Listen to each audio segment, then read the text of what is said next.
the Zoom. That, but you know what? My camera is on and I can't see you. My camera is on and I can't see me, on the screen. I see everybody else. And most of them are muted.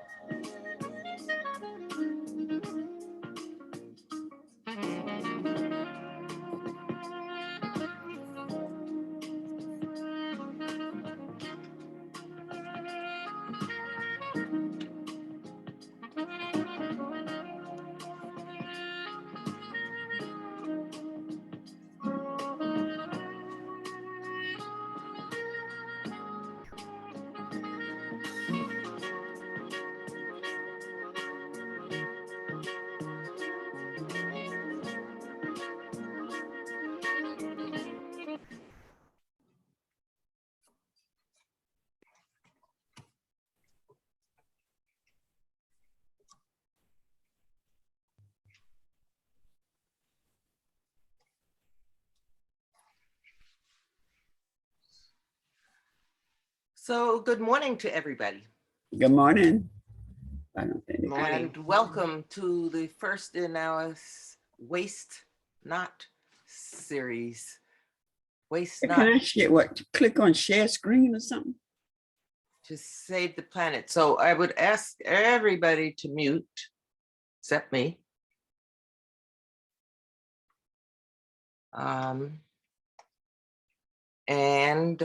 I think I'm still unmuted. Yes, okay.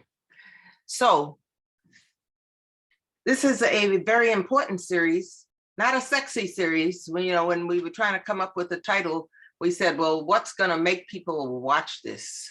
What's gonna make people come? Because for most of us, we're talking about garbage and trash.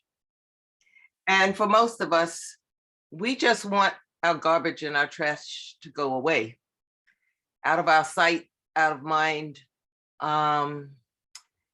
So if the sanitation department, for instance, doesn't pick up in a timely way, we get frustrated and we say, like, what's wrong with those people?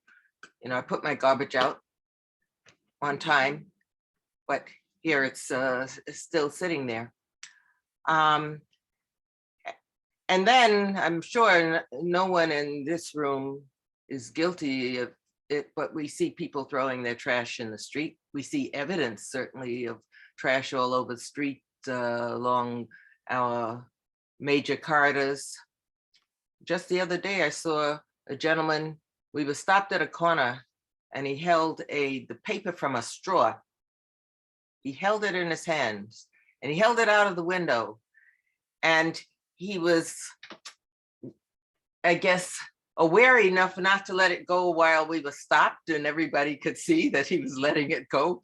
But as he took off in his car, when the light turned green, he let the straw paper go. Now, where did that paper go? I mean, it's just floating out there, and people do the same thing with their cups and bottles and, God forbid, chicken bones or whatever they are eating when they're in their cars or as they walk down the streets. So as people, we generally don't think about the things that we cast off, the things that we throw away. I know but those things are important. And I remember as a kid, my parents would constantly say, well, a willful waste is a woeful want. And I didn't even know what that meant. I mean, they were saying that I was wasting things that I should not be wasting or throwing away. Probably it was food, but anyway, I was thinking, well, I'm not going to want this. I don't want it now. So why would I want it in the future? And so they were constantly talking about a willful waste is a woeful want. But actually, now we know that a willful waste is a woeful planet. This is waste and garbage and trash, whatever you want to call it. It is a global problem. A couple of months back, we showed a film called Racing to Zero, which talked about San Francisco's effort to get down to zero waste. And globally, every country has a racing to zero policy. So New York City, by the way, as a city has a racing to zero policy, but all over the world, if you Google racing to zero, that term, you will see that every country has a racing to zero policy or a zero waste policy, because garbage has become a real problem, and what happens to it and what we do with it is a serious issue. So this series, it's a 3-part series or 4-part series, we're working on it, is looking at waste and its detriment to us, and also looking at how can we get to zero. So this is going to be a very exciting morning, great discussion. And I want to thank our co-sponsors, Queensborough President Donovan Richards, who is unable to be with us, but I want to thank Tiffany Eason, his events coordinator, for attending. We also have as co-sponsors Assembly Member Alicia Heineman, and I'm going to ask her to speak in a second, and Assembly Member Khalil Anderson. So we want to thank our co-sponsors, because they see that this is an important topic and they want to share in helping us to get the word out. So, and finally, I want to thank QSWAB, the Queens Solid Waste, I'm blocking, Queens Solid Waste, what's the rest of that?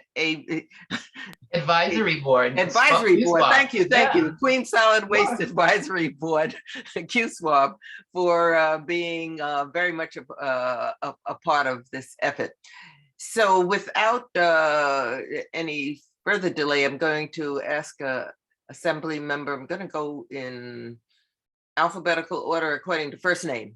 So Assembly Member Alicia Heineman, one of our co-sponsors, to talk to us for a minute, and then we'll go to Assembly Member Khalil Anderson.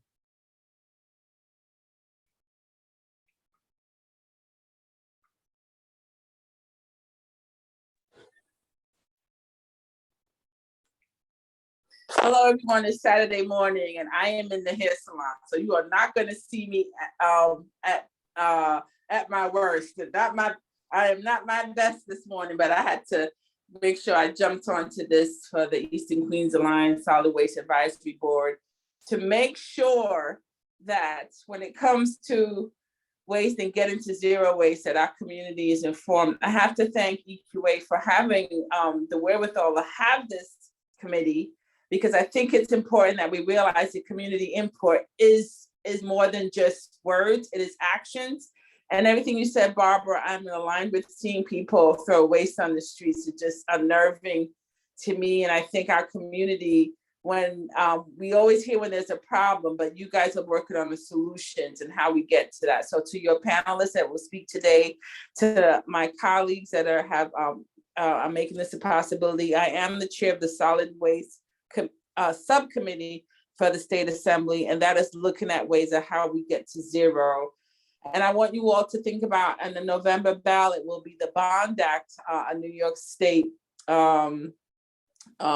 a change to our Constitution, so we can use money to make sure that we're making our communities, when it comes to electronic vehicles, be environmentally friendly and to get to zero waste. It is a collaborative effort. So please look for that on the ballot in November. We will be sending out more information. And I hope you do tune in when we have hearings with the Department of Environmental Conservation on the state level to talk about how we change the dynamic of our communities. I have 2 waste facilities in District 29 and trying to move them. They were well around before I became the Assembly member, but now that I'm here, the effort is to change the way the community handles waste in the state of New York, especially in Queens. So thank you very much, Barbara. Thank you, Gloria, for getting me together. Boyce Charles, and I can still listen even though I'm gonna get my hair did this morning, folks. Thank you. Well, thank you very much for coming out and co-sponsoring. And Assembly Member Khalil Anderson. Yeah, good morning. Thank you guys so much for being here. Good to hear your voice, Alicia. Hopefully everything goes well with getting your hair did. So glad that you're on the call and a strong supporter of this issue and making sure that we keep our communities clean and safe. So I am thankful to all the partners, to all my colleagues in government, and to the Eastern Queens Alliance for prioritizing this issue.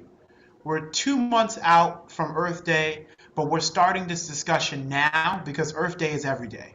We have to make sure that our communities are clean, safe, and healthy, and this is our opportunity to do so.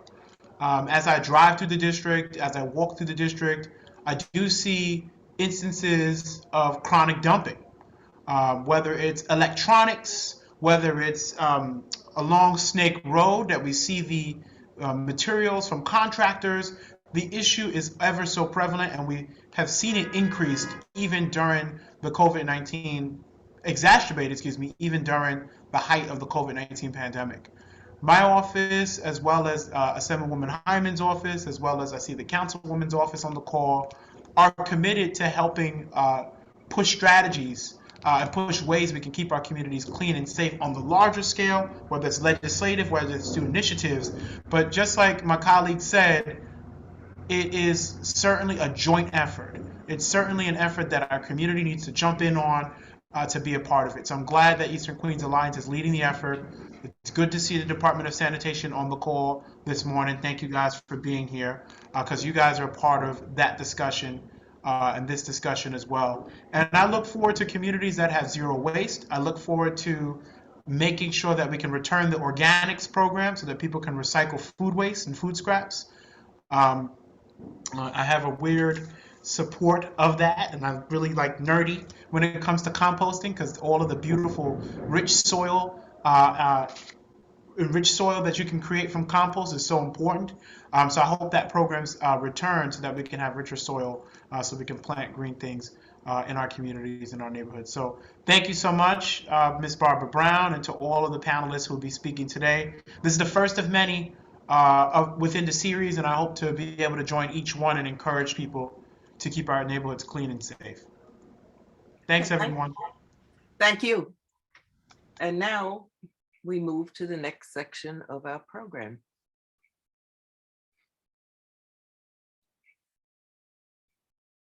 Michael, you can roll the film.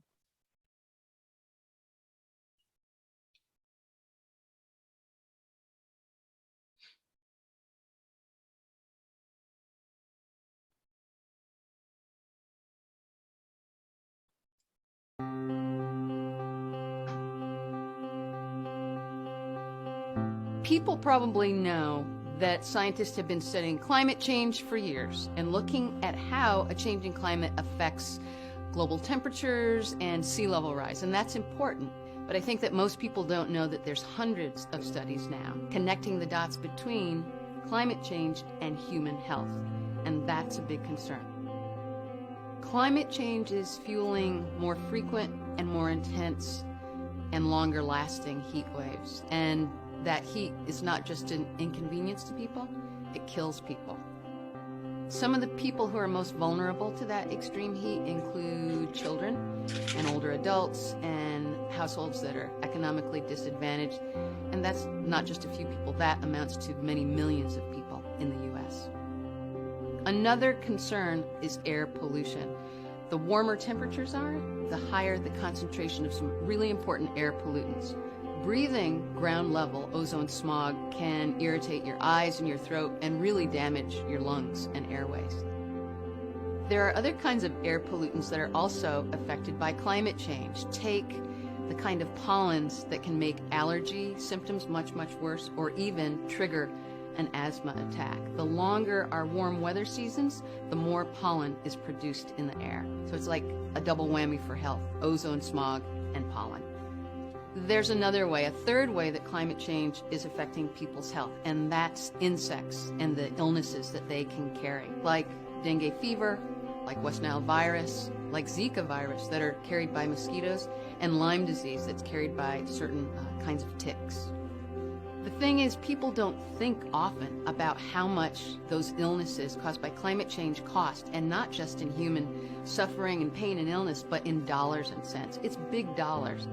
NRDC looked at just 6 of those kind of events that have occurred very recently: a wildfire episode, a hurricane season, a flooding episode, a West Nile virus outbreak, an air pollution episode, a heat wave, and found that it cost over $14 billion just to people's health. Those are costs that we don't think about, and we need to.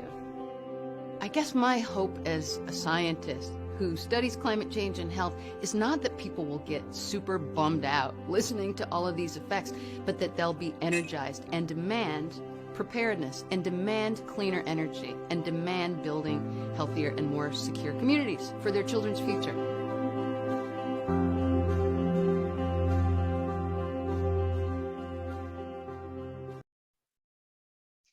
Good morning, everyone, and thank you so much for joining us this morning. On behalf of the Waste Not Initiative Planning Committee, we are all just filled with gratitude and encouragement that you would take the time to spend with us on a Saturday morning.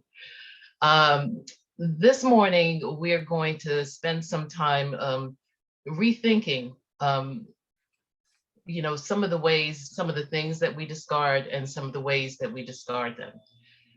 We're fortunate to have with us some experts in the waste management space who will talk with us about what we mean when we talk about waste management and waste management awareness and why it's important. But as importantly, they'll talk with us about some of the things that we can do as individuals and as a community to make a difference. So we have with us Eric Goldstein from the Natural Resources Defense Council.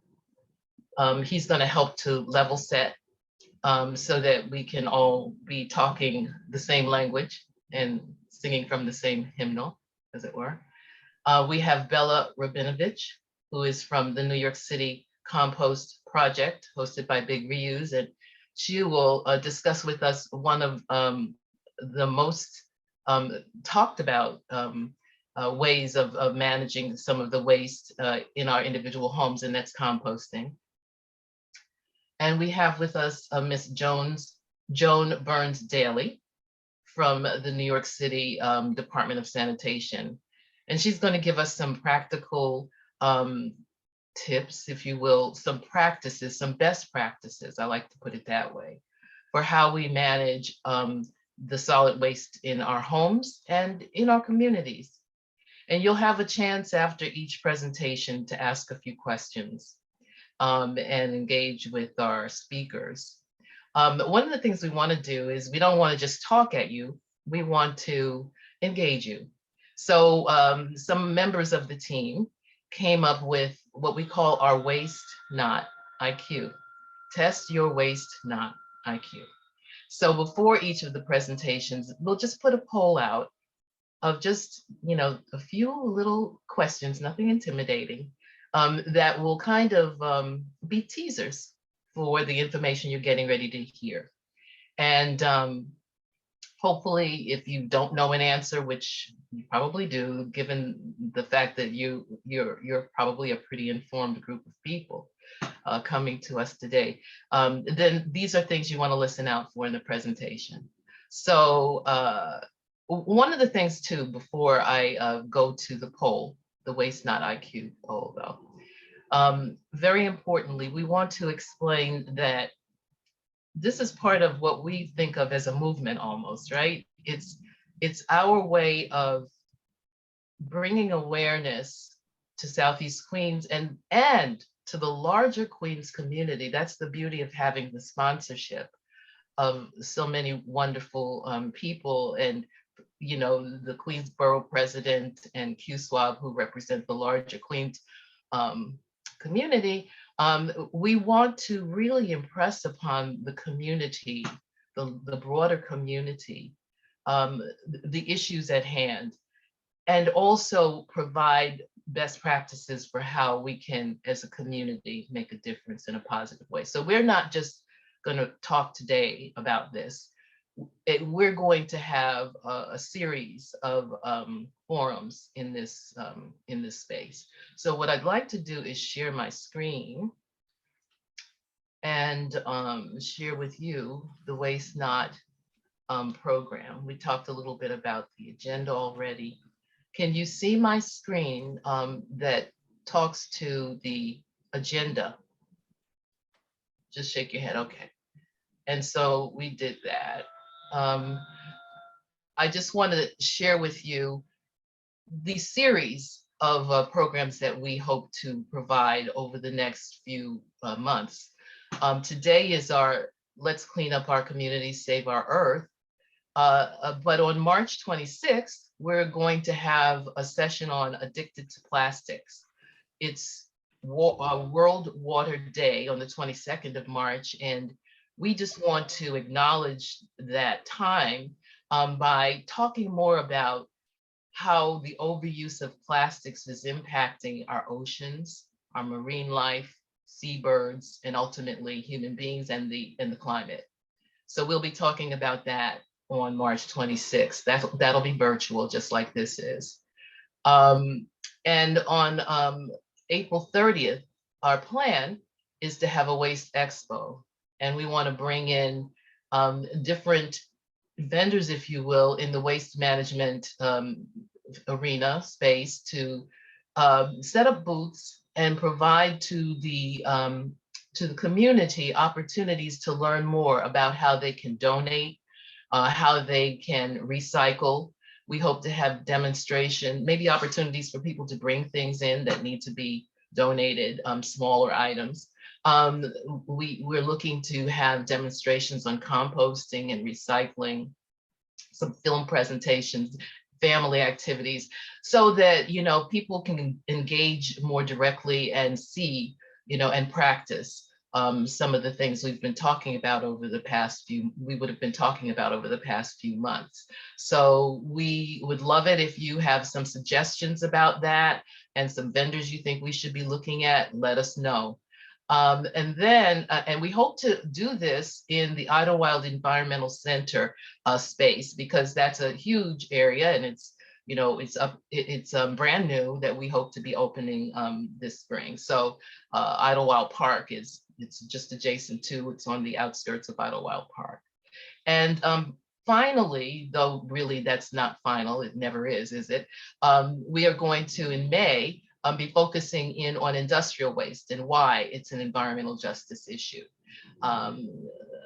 Assemblywoman Hindman had mentioned the waste transfer stations that are in Queens, for example. We want to look more closely at the environmental justice issues and the health harms that they present, and look at how some other waste transfer stations are being managed and make some suggestions and think about what we can do to make life better. So that's the series, and we look forward to your engagement throughout. Now, without further ado, then, I want to go to the poll. We're going to start off with the presentation from Dr. Eric Goldstein from NRDC, and he's going to level set, like I said. So we have a little poll, and I'm going to ask your indulgence because it's the first time I'm doing a poll. Nerve-wracking, really, quite frankly. Let me be honest with you. I'm going to launch it. And do you see it? Yes. Yay. Okay. So first question on the poll, global warming, climate change. What's your opinion? It's real, but it can only be solved by the government. It's real, and I can do something about it. It's an exaggerated and maybe even fabricated concept that is being used to scare people. Question number 2, how do you feel about this statement? The way we manage our waste has a direct impact on climate change. You can answer anywhere from strongly disagree to strongly agree. And finally, what does waste management include? So am I going too fast? No. Shake your head. Okay. And finally, what does the waste management include? Disposal, collection, transport, prevention, or all of the above. So, you know, should I make this? Okay, maybe that's better. And Gloria, can you bring up question 3? Because you can't check off. Well, each person, I think, can scroll down on their Oh, own screen. Okay, okay, yes, you can. okay, And click in your answers, yeah, click in here. and we can see your responses as you click them in, and we will show you the results. In a In a few seconds, yeah. I'm gonna not take. I think we'll stop now. We have 70% of the people who participated. I'm going to end the poll here, and I'm going to share the results. So, okay, most people, oh, it says all people believe that it's real and that they can do something about it. Though I do see one, I guess somebody changed their mind, okay? And then how do you feel about this statement? Most people either agree or strongly agree that waste management will have a direct impact on climate change. So that's hopeful. And yes, most people understand that you know, waste management includes has numerous components to it, and that we need to address the way each of these components is managed. So this is great. So you're going to hear now from Dr. Eric Goldstein, and introducing him, hold on a minute, let me see. Okay, introducing him will be our own Andrea Scarborough. She is the, hold on, now why is it coming back to me? She is the vice chair for Queen Swab. And I must say that as a co-sponsor, QSWAB has been extremely engaged and helpful in helping us to coordinate and get this whole series off the ground. So I thank you very much for that support. And Andrea, I'm going to turn it over to you. Okay, thank you, Gloria.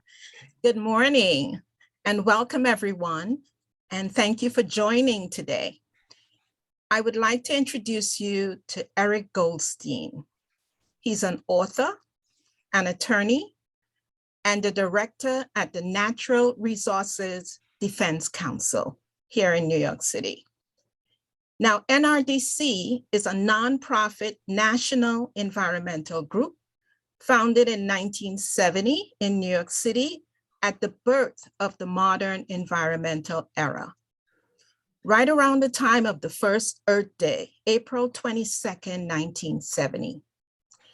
The organization started out a law firm helping to write the nation's environmental laws and has expanded to today a major operation with offices in New York, Washington, Chicago, Los Angeles, San Francisco, and Beijing. The New York Times has called NRDC one of the nation's most powerful environmental groups. Mr. Goldstein, welcome, and thank you for joining us this early Saturday morning. Thank you, Andrea. Good morning, everyone. It's great to be here. And thanks to Gloria, to Barbara, to the Eastern Queens Alliance, to the Queens Solid Waste Advisory Board, DSNY, and to our friend Donovan Richards, your borough president, who's been terrific on these issues for many years. So I wanted to give him a shout out as well. Yes, And to our new assembly members, they were inspiring. Yeah. Yes, he has. And it's good to see that our local elected officials are very conscious around this issue. So how did we get here, Mr. Goldstein? Experiencing summer weather in the winter, over close to 9,000 wildfires in California, burning close to 3 million acres across the state. Mostly here in New York City, we are experiencing heavy rain, creating tremendous flooding and flash flood emergency situations. How did we get here? Well, Andrea, you're stealing my whole answer. You've already told us all about the problem. The main issue here in terms of climate, and there are many problems associated with waste, and we'll get a chance to talk a little about them. But in terms of climate, the main issue is burning fossil fuels. And those are dead plants and animals that were buried hundreds of millions of years ago. But since the Industrial Revolution and the use of coal and oil and gas and diesel fuel, we have really unleashed a huge problem. And when we burn these fossil fuels, we create a kind of a greenhouse effect. So those fuels, when burned, release carbon dioxide and other gases, and they trap the sun's heat close to the Earth's surface. And that has caused a whole series of problems. You've seen many of them highlighted, you've just mentioned them, but let me just quickly, very quickly show you, if we can turn Michael to the slides for a moment. We'll quickly run through these slides just to hit the point home. Next slide, please. So as a result of burning all this fossil fuel, our temperatures are getting warmer. And as you can see, we started keeping records in the 1800s. And since then, we've increased 1 degree Celsius, about 2 degrees Fahrenheit. World temperatures have increased and the trends are unmistakable. We've had 10 of the warmest years since 2005, going back to the 1880s. Next slide, please. Okay, fossil fuel burning. This is an oil rig down in the Gulf of Mexico. That's taking out oil and gas, fossil fuels. That's a main portion of the problem. Next. We'll just quickly go through these slides. And so when we burn them, that releases carbon dioxide, and that's a major cause of our warming planet. And the extreme weathers, because it's not simply warming, it's all kinds of weather extremes, as we'll see in about 10 seconds. Okay, next slide, please. One of the impacts of the warming climate is the melting ice caps. This is going to increase sea level rise and bring all kinds of problems along our coasts, as we've seen in recent storms, and we'll see again. Next slide, please.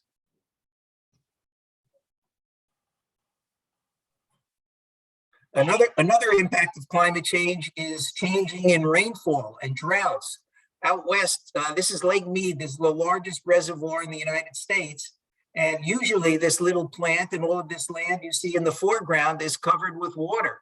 Now Lake Mead is dramatically lower than normal, and it's been that way for a number of years, and the projections are it's going to continue. Next slide, please. This is typical of the drought that many parts of the United States and other places are facing. These are the fires last summer in California. I'm sure you've all seen these horrific shots on the news. Homes destroyed, some of the worst and largest forest fires in the state's history. And unfortunately, it's a sign of things to come out west. Next slide, please. Around the world, a major impact of climate change is flooding, and it's going to be the island nations, Indonesia, Malaysia. There are so many millions, tens of millions of climate refugees that will be forced to leave their homes because of rising seas, more intense storms, and all of the other climate problems associated with burning fossil fuels. Two last slides, please. Next one. This isn't just a problem, climate change and fossil fuels, that is affecting other people, but as everybody who lives here in New York City knows, it's affecting us as well. This is LaGuardia Airport the day after Hurricane Sandy. You can see the stranded airplanes and the significant portions of the airport were flooded. Next slide, please. And we all remember Hurricane Ida, which just not too long ago ended up taking the lives of 18 New Yorkers, most of them in Queens, flooding hundreds of basements and causing all kinds of havoc. You've seen those photos of the subways being flooded. So climate change is with us. 97% of the world's climate scientists agree the climate is changing over the past century due to human activities. And it's going to take a lot for us to turn this situation around. We just this past month in February, we had 260-degree days. And while weather is not climate, we know that the weather is increasingly unpredictable with more intense storms, and that's going to create a lot of problems. So that's the quick answer to the climate issue. But one last point, waste contributes to climate because most of our waste goes to landfills, and we bury it there, and then that generates methane, which is another global warming gas. Michael, we could come back to the live shot, please. And so there is a real problem from landfills, but we've also got problem from air pollution. And as everybody who lives on the city and walks on city streets knows, we've got rats, litter, quality of life. And so the way in which we handle waste not only affects the long-term future of the planet, but just the quality of life that we all experience here in New York today. Okay, well, thank you for that. Although the evidence seems clear to me and to many of us, depending on one's politics, the explanation for these occurrences can be totally different. So what do you say to the folks who believe there's no global warming, that climate change does not exist? Yeah, well, again, I bet that there's very few of those people on this gathering this morning, Yeah. but the National Aeronautics and Space Administration, the folks at NASA, have assembled all of the studies that have been done on climate that have been published in scientific journals and peer-reviewed. And they have concluded, it's right on their website, anyone can go and check this out on the NASA website, that 97% of the world's climate scientists agree the climate is changing, and it's due to human activities over the past century. And so, again, it's a question of figuring out, for folks who still don't believe that, we've got to figure, they're not going to listen to the Natural Resources Defense Council. We have to figure out who are the people who are their peer groups, who they believe, their physicians, their professors, their friends who can convince them on this. But I think here, at least in New York City, we've got a pretty broad consensus that the problem is real, and whether you're a Democrat or Republican, whether you live in Queens or even Staten Island, folks are in broad agreement that the climate is an issue because we felt firsthand the impacts. Okay, thank you for that. So as I'm listening to you, we know waste does indeed affect, and it can reduce our carbon footprint, and it can help to reduce global warming and climate change. But it seems like we all have a part to play. Individual action can really make a difference. How do we as individuals and as a community begin to do our part? Well, if we're going to solve the waste problem and solve the climate crisis as part of that and improve our quality of life, we need everyone working together. Government has its role to play. We need to pass strong laws and adopt tough rules. Industry has to cooperate, change the way it does business, produce less waste in the first place. And all of us as individuals can make an impact. So in terms of what we can do as individuals, I'd say 4 things. First, we can generate less waste in the first place. You know, most New Yorkers, most Americans generate almost 5 pounds of trash a day. And that's just the trash we generate in our homes, not all of the trash that's generated to make the things that we bring into our homes. So by buying more durable products, by buying really only what we need, and by thinking of other ways of improving our quality of life without wasteful habits. That's one thing. So that's where to start, is prevention. Then, as I'm sure we're going to talk about a little later, composting is critical.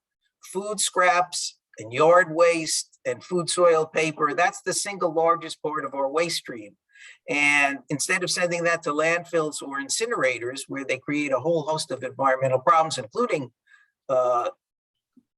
carbon dioxide emissions and methane emissions, if we can turn that into usable compost, that can help our community gardens, our street trees, and beautify our neighborhoods. So getting a composting program underway throughout the city, convenient to all New Yorkers, so that your food waste is picked up by the sanitation department, just the way your ordinary trash is, that's another great thing we can do. And then, of course, there's recycling, and we want to put our metals, glass, plastic, and paper into the blue bins. The last thing I'll say, and if this were the last thing I was going to say today, it would be a good place to end on, even if we've got other questions, and I'm anxious to hear questions from the participants, is engage in the political process. If we want to solve the climate problem, if we want to deal with our waste, we've got to continue to let folks know that this is important to us politically. So we get Assembly Member Hindman, we get Assembly Member Anderson, we get Borough President Richards to know that among the issues we care about, in addition to schools and housing and everything else, is dealing with waste issues in our community. And if we keep raising our voices, we'll be heard. Okay, so as you speak to some of the ways we as a community, and you talk to prevention, and you hit on something with composting. As you know, the New York City Department of Sanitation, they have a goal of zero waste by 2030. But it seems to me unattainable at this point, because we've got our curbside organics pickups. It's not citywide. And given that the mayor's recent decision to not expand curbside composting, do you think New York City can get to zero waste? What is the mayor overlooking here? Yeah, well, you've raised a great point here, Andrea. And Gloria said before, she mentioned that other cities have these racing to zero programs. Here in New York, it's more like we're creeping to zero or crawling to zero. So we're getting there very, very slowly, and it's not meeting the pace is simply not meeting the needs. So Mayor Adams has been here for 2 months now. He's just got his environmental and waste staff in place. In fact, we're still waiting to see whether there'll be a new sanitation commissioner, but his new environmental commissioner and the head of climate is a really smart guy named Rit Agawara. And he knows what he's doing. He understands these issues. He just started work on Monday. So we're hopeful that in the weeks and months to come, the climate policies and the waste policies of this administration will be turned around, and that this decision by City Hall budget people to cut back on curbside composting collections is just a short-term slip. And we've got to keep up the pressure, but we haven't given up yet on the Adams administration. You know, we were with the mayor in September when he went to see the impacts of the most recent storm on Coney Island. And he knows that this is a real problem. He gets it. Yeah. And so our hope now is that the city council, led by Adrian Adams, will do its role on the legislative front, and that the mayor will cooperate as well. But I'll tell you, if everyone on this call were to reach out to City Council Speaker Adrian Adams on Monday and say, we're concerned about the waste problem in our community, we want to see stepped up curbside composting collection, then that would be great. I'd be celebrating for the rest of the weekend. That would be great. So given where we are today, what policies, regulations would you like to see enacted to move New York City, our state, towards a zero waste society? What policies and regulations? Yeah, I'll mention 3 very quickly. And the first, as we've been talking about, is composting, curbside composting collections for every city household in every part of the 5 boroughs. And again, food waste, yard waste, and food soil paper, if you bury them in a landfill, they generate methane, a very potent global warming gas. If you send them to an incinerator, and many of these incinerators are located in poor or environmental justice communities, we send our Manhattan waste right to the Newark incinerator. In fact, Michael, if I can ask you very quickly to flip to slide 14 and 15, we'll just show you these two. This is what we do with our waste now, including the 1/3 of our waste that's food waste. And so it goes to landfills where it generates methane. It goes to incinerators where it fouls up the burn and creates more air pollution. So sending all of our compostable wastes. So this is the upstate landfill in the Finger Lakes. That was it. You got it.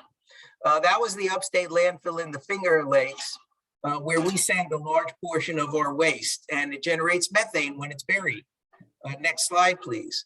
And then we send a significant portion of our waste to an incinerator right across the Hudson River in Newark. This is what the Newark incinerator spews out into the ironbound community. And so the ways in which we're dealing with waste now are really environmentally problematic, and getting curbside composting is step number one. Step number two would be to increase and enhance our waste prevention efforts. And there's legislation that almost passed last year called Skip the Stuff. This is really easy. It would require that restaurants only hand out napkins and condiments and straws and ketchup and mustard and all of those things only on request. How many of us occasionally order out from a restaurant, and even though we don't want it, we get plastic forks, plastic knives wrapped in plastic? So we could save the restaurants, and they've had a hard time in the pandemic. We could save them money too. So everybody supports that. We hope the city council will pass and the mayor will sign a Skip the Stuff bill. And then finally, we can step up our participation in recycling. Every multi-story household should have here in New York City a place where we can put our electronic waste, in our basement or somewhere else. And when it's filled up, the city or a city contractor could come and collect it. The same with our textiles, our clothing, our blankets, our drapes. All of that material can also be recycled. And there are these fledgling programs that the sanitation department runs, but that every apartment building in the city of New York should have these bins where we can just deposit that stuff, make it convenient for New Yorkers. So we're keeping it all out of landfills. Those are three things we can do. Okay, wonderful, awesome. So you've told us to call our council member, Adrian Adams. If there's one other thing you would want our audience to take away from this conversation, what would it be? Well, it would be to stay positive. And we can go, Michael, to the last slide, please.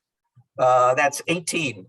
The reason I say this is it's easy for people to get discouraged after hearing about all of these problems of climate change and all, but we have had an impact, all of us collectively, in making city waste policies better. And so there are more than 45 people on the call this morning. That's a Saturday morning. We all have other things we want to be doing, but here we all are talking about waste. And so despite the disappointments we've had, can someone— Excuse me, please mute. Please. Everyone, please mute. Thank you. So despite the disappointments we've had, despite the bad news that we hear about, we know that over time, Dr. King has a lot of great quotes, but this is one of my favorites. We must accept finite disappointment, but never lose infinite hope. So if we all work together, we're convinced that we can tackle this problem of waste and have a healthier city, a better planet, and just improve the quality of life for all New Yorkers. Okay, thank you so much, Mr. Goldstein. So let's go to the chat and let's see if we have any questions. Let's see. May I interrupt just to say that we're joined by Senator Leroy Comrie? Okay. Yeah, is that okay? Do you mind? Senator Comrie, as you can see, we've had a really wonderful, discussion or overview about waste management and awareness on our part and what we can do. I don't know if you have a couple of words that you want to share with us before we take questions and answers from the participants. Well, I just again want to congratulate this organization for continuing to hold meetings about issues and concerns and policies that affect our lives. As I've said, I've always tried to work with you to make sure that what we work out of the Eastern Queens Alliance and makes an opportunity to have an impact in our communities, in our city, and throughout our state. So the discussions around waste management and how we handle our waste stream and what we do to ensure that we can make sure that our great grandchildren can have a decent place to live is important. So I look forward to many discussions. I wasn't on the beginning. I just got on honestly a couple of minutes ago, so I didn't hear the entire discussion. But my staff person, my students, the new communications director, Ian Fullerton, has been on the conversation. But I can let you know that I'm personally concerned about how we handle and recycle plastics and what we're going to do as a nation, but as a state and as a community. How we handle and deal with the fact that we need to be more efficient with our waste that we're handling in both the processing and transportation of waste throughout the city so that we can make sure that it's done in a manner that's most efficient and that we can do everything else necessary to ensure that our communities are protected as well. So I look forward to hearing the nuances of the discussion and having other opportunities to have real feedback and discussion on it. So I'll be on the line for about half hour to 45 minutes before I have to make my next event. So I'm here to listen. Thank you.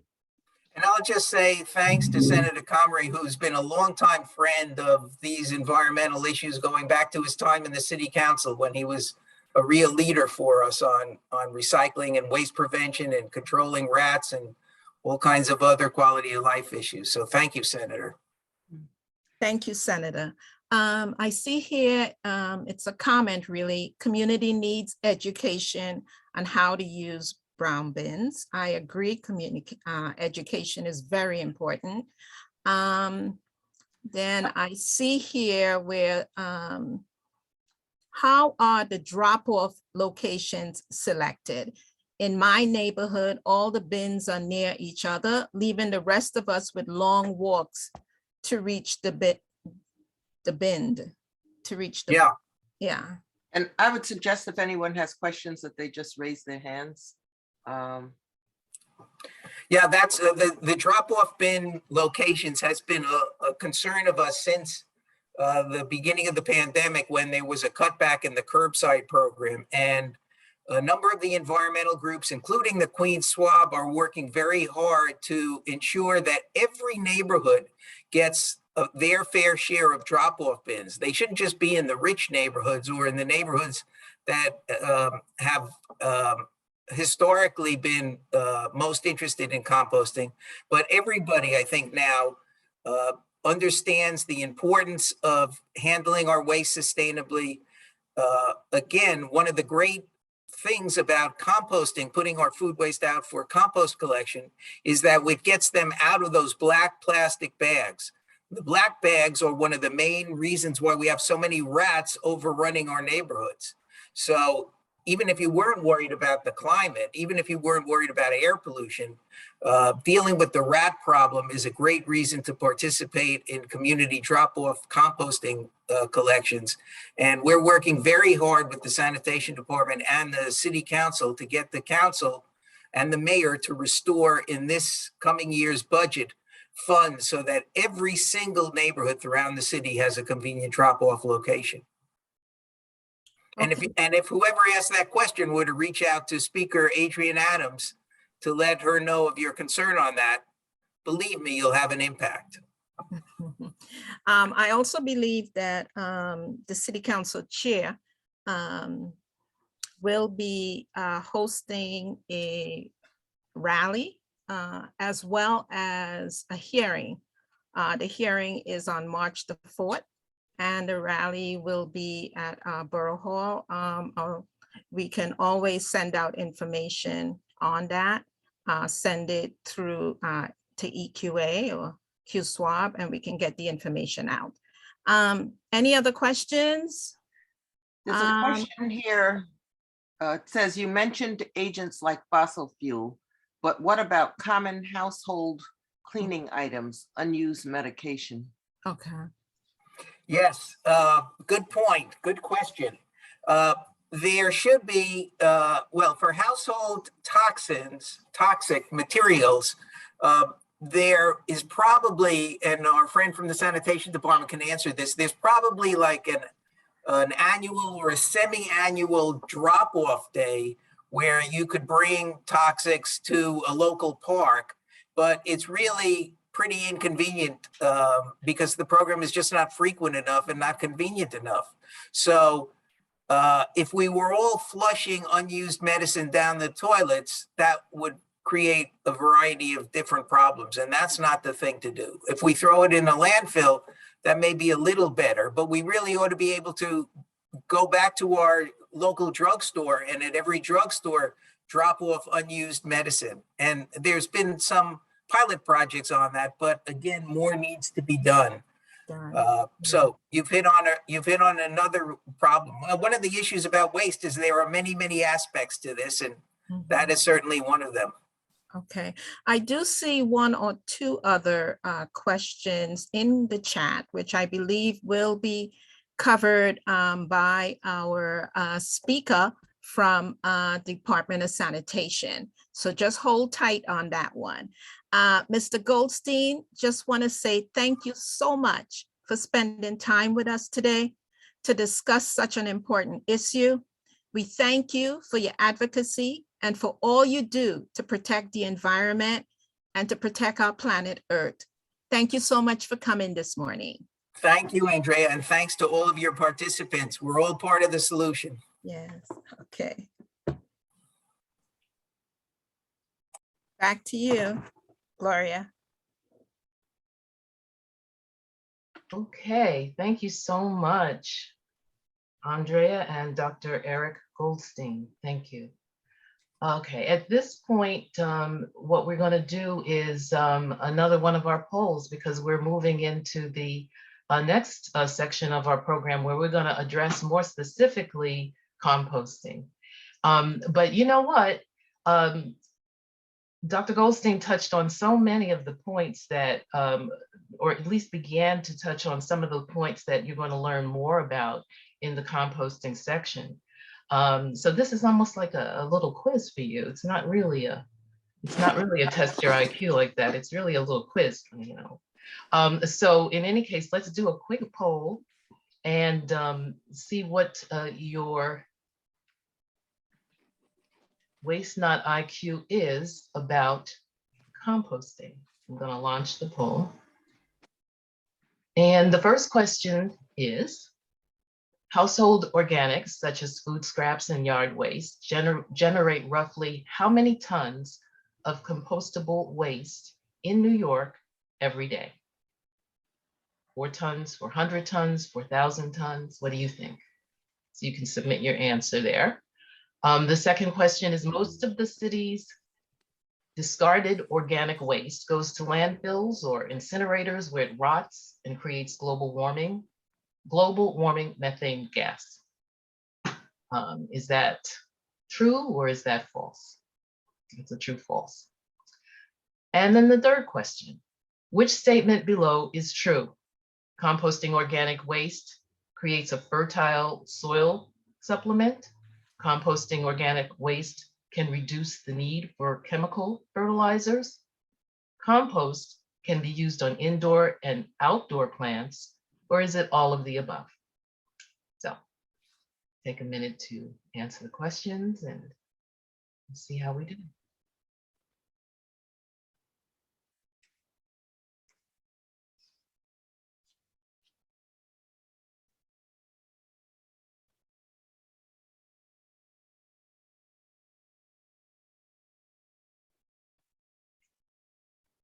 Okay, it looks like most people have locked in their answers.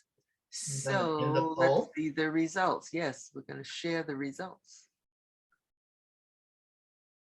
Okay, what do we see here? Does everybody see the results? Just somebody say yes. Okay, because I don't see people right now. Yes, so the answer is 4,000 tons. The household organics that could be composted generate roughly 4,000 tons of waste in New York every day. So that's the enormity of the issue. And the impact that you can make if you use that waste to create compost. Most of the city's discarded organic waste goes to landfills. You all pretty much answered true for that. And which statement is true? All of the above, actually. The composting soil is very fertile soil supplement that eliminates the need for some of these chemical fertilizers that we use, and really are good for indoor and outdoor plants.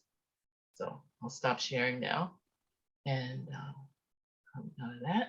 And that's a good intro to our next speaker, who is Miss Bella Rabinovich, and she comes to us from the New York City Compost Project, which is hosted by Big Reuse. And I'm going to let her talk about, what the New York City Compost Project, what their mission is, who their partners are, and why it's so important that we compost, and give us a little bit of background on that. And for your information, all of the bios for all of the presenters can be found in the program, which is in the chat. Thank you, Bella. I'll turn it over to you. Great. Hi, everyone. Can you hear me? Yes. Yes. Awesome. Yes. Thank you. Awesome. Well, thank you so much for having me today. It's so exciting to be in a room full of people who are excited about compost and making a difference. I didn't realize that everyone here is so invested. It's so great. I'm going to pull up my PowerPoint presentation, so please bear with me for a second. Technology. Can folks see the slideshow? Yes. Excellent. Not yet. Not yet. Now. Okay. Awesome. So my name is Bella. I'm a project associate with the Compost Project hosted by Big Reuse. If you want to follow up with me after this about potentials for partnering, especially if you're part of a community garden, my email is Bella, BELLA, @bigreuse.org, but I could give you that information again later. So a little bit about us. So there's the Compost Project hosted by Big Reuse. So that's a big title. Big Reuse is a nonprofit. It's located in Gowanus. If any of you have been there, it's really big. It's essentially a thrift store, but it's much bigger scale. So they take a lot of furniture, a lot of construction waste, things that folks might get rid of when they're moving or doing demolition. For example, we have a huge array of toilets or shelving or wood, as you could see, things that folks might otherwise feel they have to throw out, that we'll resell it. And two, it's very useful for folks who want to live more sustainably in the way they purchase things. So that essentially, Big Reuse is this huge warehouse thrift store. Our focus is to reduce the environmental burden of construction waste as well. They kind of accept everything. So recently they've expanded to clothing. There's a huge book section, but two, it could be like doors and home goods. So it's bigger than your standard Goodwill or Salvation Army, in that they could take even like appliances, but also bathtubs. And in addition to that, Big Reuse has two programs that are funded by the Department of Sanitation, meaning the Department of Sanitation gives the money for these programs. The first is the program I work for, which I'll go into the next slide. And then we also do have a team that does outreach for the compost curbside program. So in districts that might have this program, you can request the team to come out there. And as you can see in that photo, set up a table or do presentations, getting folks introduced to doing the bin, because as y'all mentioned, it's important to educate people on how to do composting correctly. A bin at your door doesn't explain how to use it. So Next slide. So the New York City Compost Project. So this is a Department of Sanitation funded program.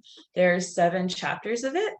And the mission of it is it works to rebuild New York City soils by providing New Yorkers with the knowledge, skills, and opportunities they need to make and use compost locally, essentially empowering New Yorkers to have access to compost, know how to do compost education, but also provide composting opportunities to folks throughout the city. So there's chapters at the Botanical Gardens, at Earth Matter on Governor's Island, Snog Harbor and Staten Island, and Big Reeves.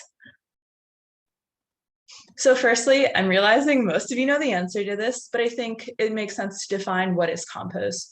So official definition, composting is the natural process of recycling organic matter, such as leaves and food scraps, into valuable fertilizer. When folks say, you know, I've heard people say, I compost at the farmer's market, which really means they're just bringing their food scraps to the compost bin or to the farmer's market. They're not necessarily turning the pile, but they are partaking in the composting process. But the compost itself, as you can see in that photo, is the soil amendment that comes out of this process.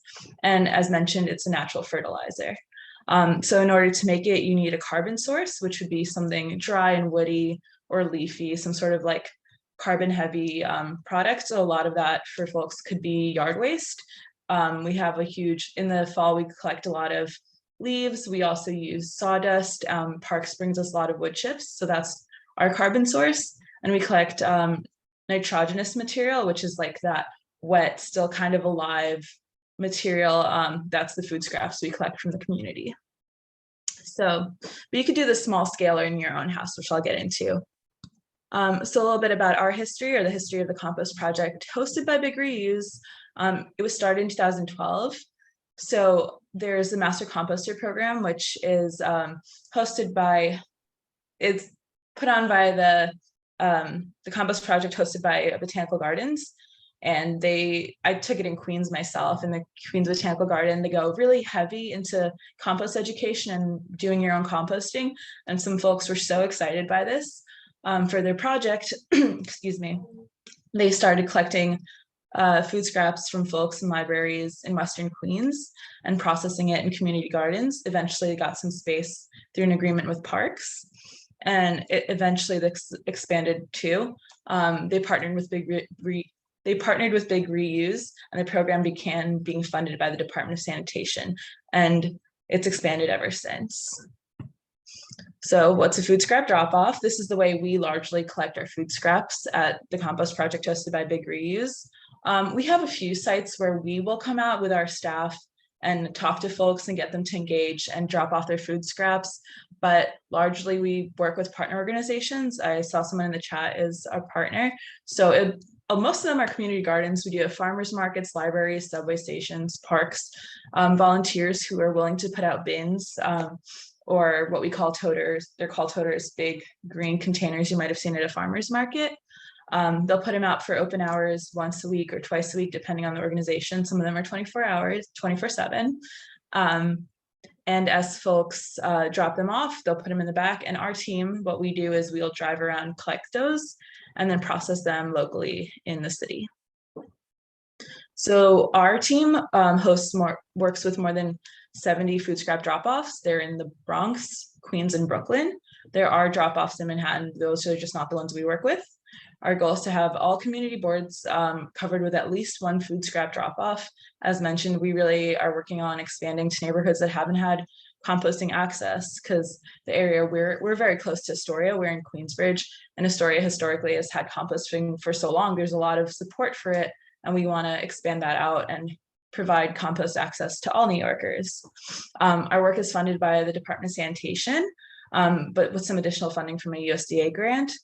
Most of us, I'll get into this too, we have 2 composting sites, and most of what we collect is processed there, but anything we can't process there because we do have a capacity issue, not an issue, a capacity limit. The rest will get processed in the DSNY facility in Staten Island. It's a much bigger facility, and there's a lot more space to process. So we have 2 community compost sites. There's the one in Queensbridge, right under the Queensbridge. If you know the Queensbridge NYCHA housing, it's like right next to it.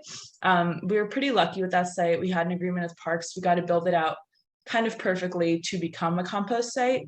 We have a pretty impressive aerated static pile system. We offer tours if any of y'all want to come see it. So that's one of our sites. We've gotten a lot of community support to stay on the site past the agreed date. So the original date. So folks have really showed up and appreciate our presence in the community and appreciate the work we do. We also do have another composting site, and that one we run in partnership with the Gowanus Canal Conservancy. And that site too processes a lot of the food scraps collected from our team in Brooklyn. So what do we do with all the compost we make? We give it out for free to the community. We don't charge folks for it. We don't necessarily make enough to give out to folks with backyards. There's a lot of demand for compost because it's such a powerful, good soil amendment. We really only give it out for people who are either our partners, so schools or not schools, libraries or food scrap drop-off, like partners like gardens, will give it out as much as they'd like. We also do give it out to schools. We do street tree care events where we'll come out with our truck full of compost, partner with a school or organization, or really anyone who's interested. It could be a group of friends, and take care of the street trees in the area. But a lot of our compost goes to parks horticulture. So they give us the woody material, we process it and give them this rich soil amendment to keep New York City parks green and healthy. We offer on-site engagement opportunities. We have tours and volunteer days every other Friday. That anyone can join, but too, if you know of a group, it could be a school group, it could be, again, a group of your friends, it could be a work group. We offer work days or tours for anyone who's interested in learning more. Why is composting important? So many reasons, a lot of them have been covered, so I'm sorry for bringing this up, but yeah, saving money. Right now we're spending a lot of money on driving our garbage really far away. As mentioned, about a third of our garbage is stuff that could be composted, is organic material that instead of being thrown out could be made into a valuable soil amendment. So we're just kind of throwing out a resource. It doesn't really make sense financially. It reduces greenhouse emissions from landfills. So when something breaks down in a landfill, it releases a lot of methane into the atmosphere because it's anaerobic digestion, meaning there's no air added in. When you compost something, that doesn't happen.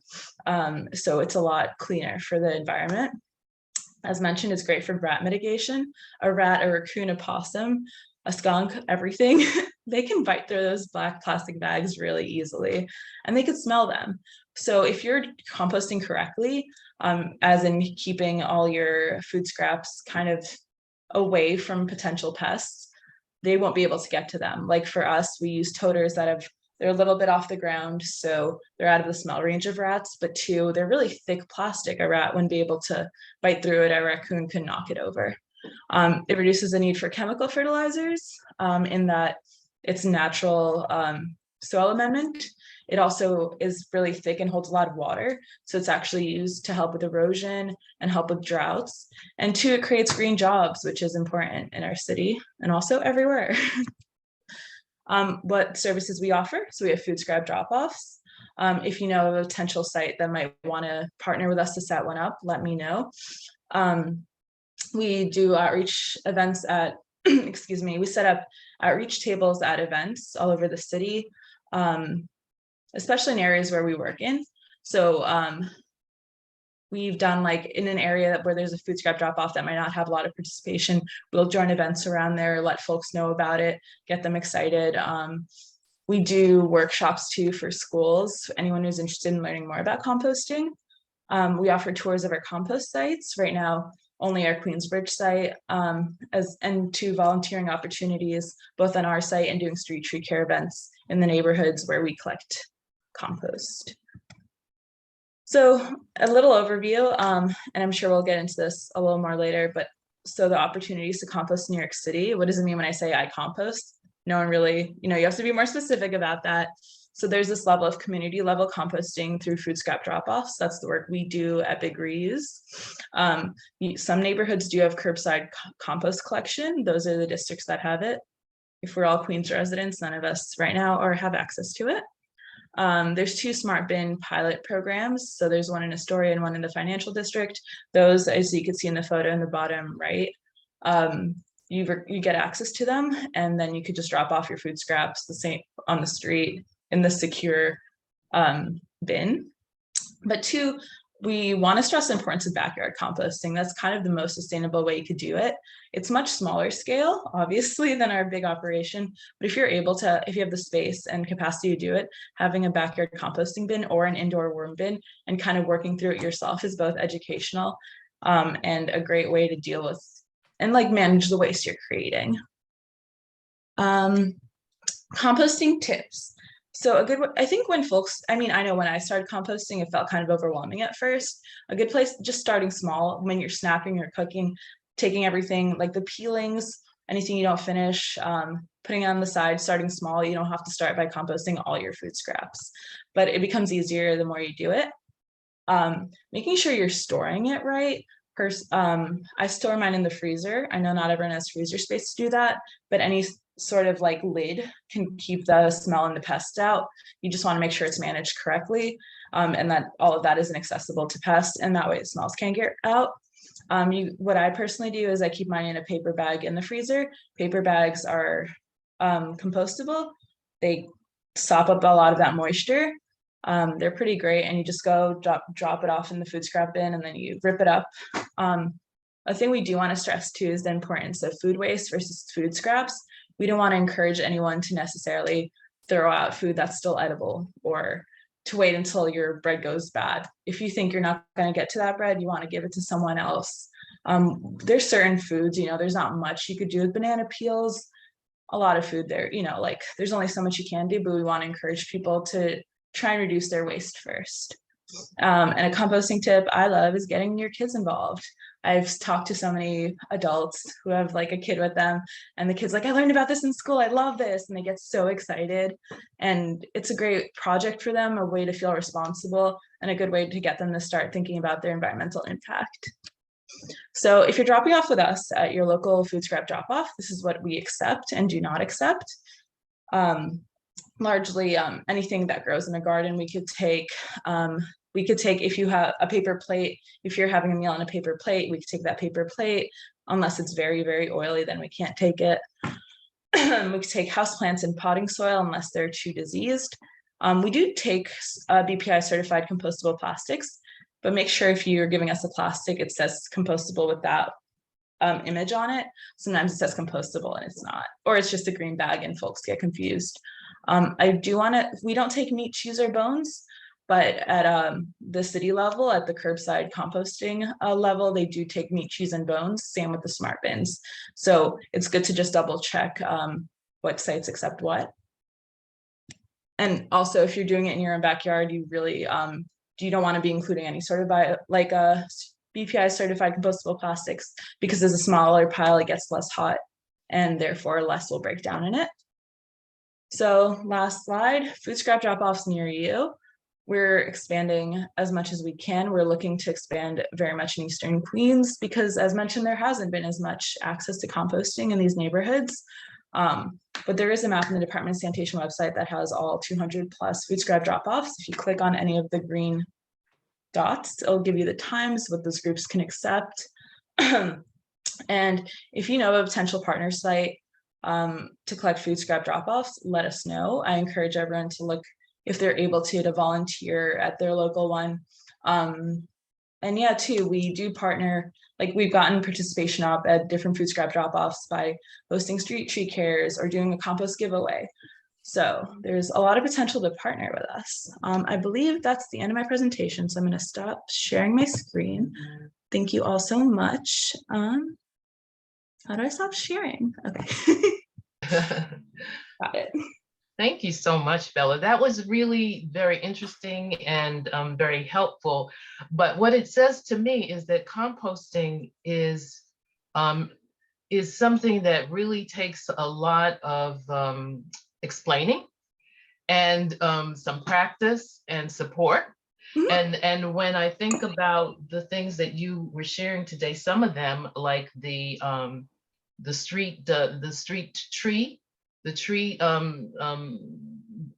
caring, what do you call them? The tree? We call them street tree cares, but you could call them okay. Street tree cares, and even the opportunities to drop off your composted materials at a certain place.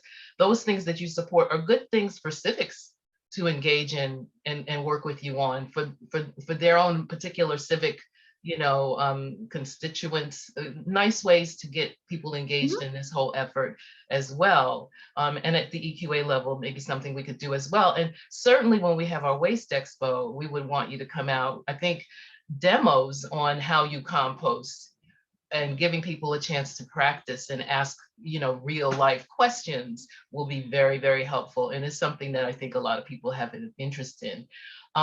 So for me, the biggest thing that I heard is that there's a difference between collecting things to be composted and composting and creating, right, the compost. So what we're saying to people that's probably most practical on a day-to-day basis is collect those foodstuffs, store them so that you can turn them over to a site that does compost or a bin. The other alternative is to create your own compost operation at home, a little thing that you can do, but that seems a little complicated. But nonetheless, let me turn it over to the participants. We have a couple of questions here. Mimoz says something, can we have ads on TV for education? Also, elderly cannot go to drop-off locations. What can we do to assist them? I don't know, Bella, do you have any comments around that? Agreed. Yeah, we should definitely. That's part of the, curbside, why it's so important. Not everyone could walk a bunch of blocks to their local food scrap drop off. Not everyone could physically make their own compost. And I think that's something we need to understand and make it more accessible so that it's the same way it's your trash, your recycling. Yeah. And Sashesa, if that's the right name, says also she reinforces that it's a great idea. Let's broadcast it where everybody can see this information about composting. And Barbara Brown asks, what's needed for a composting site? How much land? Is that something you can address, Bella? Yeah, I guess it kind of depends on, you really don't need very much, but you could only do so. It depends, like on a smaller site, you could do less composting. Because I don't have a backyard, but even if you have a small one, you could start your own compost pile. It would just have to be pretty small. It just depends. Like any amount of land is great to compost on, and you could scale up with the amount of land you have, I guess is my answer. So there's no area too small, really. Just for some clarification, because you mentioned that there are 2 composting sites in Queens. And so I was talking about a larger scale. What if a community wanted to create a composting site or site one somewhere, what would they need? That's a great question. So we have 2 composting sites, one in Brooklyn, one in Queens, but there's a lot of composting sites in Queens. A lot of the community gardens we work with, they don't just collect it and give it to us. They'll also process on site and then keep that compost they make for themselves and use it in their gardens. What's needed, I guess, just access to like somewhere you could build a bin or a compost system. Access to water is important too, but really, that's a good question. Yeah, I think in order to start a compost bin, what I find is an issue the most is like you just need folks to come and support it if you're doing it on a community scale. But there's a lot of new compost projects and like scale things that have popped up during the pandemic because the program was cut and folks took matters into their own hand. I know as part of a garden that started on an empty lot and folks were just like, we're composting here. And they did it. Yeah, there's a lot to learn on this topic, and there's a lot, the communities can do to support it. Okay, someone does ask, Andrea, how can Big Reuse partner with small gardens whose staffing abilities prevents robust composting? I think it's an extension of some of the questions we've been asking in this discussion.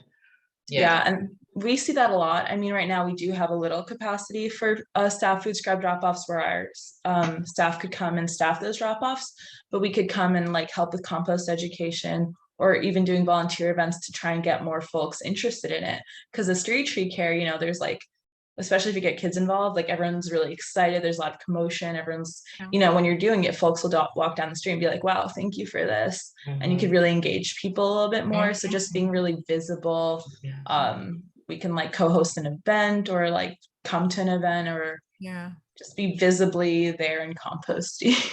So you're a great resource for civics. Yes, Andrea, you Yeah, wanted to if I introduce can us. just add to that, because Community Board 12, I went searching for a food scrap drop-off site, and I was able to find one, Paradise Garden. You know, she took my stuff, but we're kind of a desert over here in Community Board 12.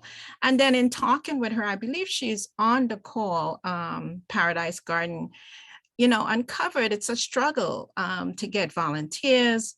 And it's just a struggle to make this really happen. The need is there. She's getting the calls, but she doesn't have the hands in some instances. You guys are, you know, well-established location and business and organization, but you're on the other side. So the thinking was, how do we collaborate? How do we get those smaller, struggling gardens that's in Southeast Queens, that is a desert area that has the need? We want to do composting. How do you, you know, collaborate and, you know, help to expand that? Yeah, no, that's a great question. I mean, largely what we've been doing is doing either events where we'll like table or like join a community neighborhood tabling event, like some sort of resource fair, and talking to people there, trying to get more people interested in volunteering in that case, doing a street tree care. But two, we have a pretty big following on social media. So sometimes we'll like boost that or put in our newsletter. So if a garden's like, we would like more help with volunteering, we could boost that usually. Okay, so we could get you guys talking with Paradise Garden. Yeah, absolutely. Is that Sakeisha? Is that Sakeisha Bennett? Yes. Yes, that's me. Sakeisha? Okay, Yes. thank you. Would you like to ask a question or say anything, Sakeisha? Oh, yes, I just wanted to comment on all that was being said. Thank you so much for having this forum, first of all. Everything that everybody's speaking on in the last couple of minutes has just been something I've been so passionate about, you know, turning food into something that we can readily use. And Andrea was speaking so truthfully on, we are an existing composting site.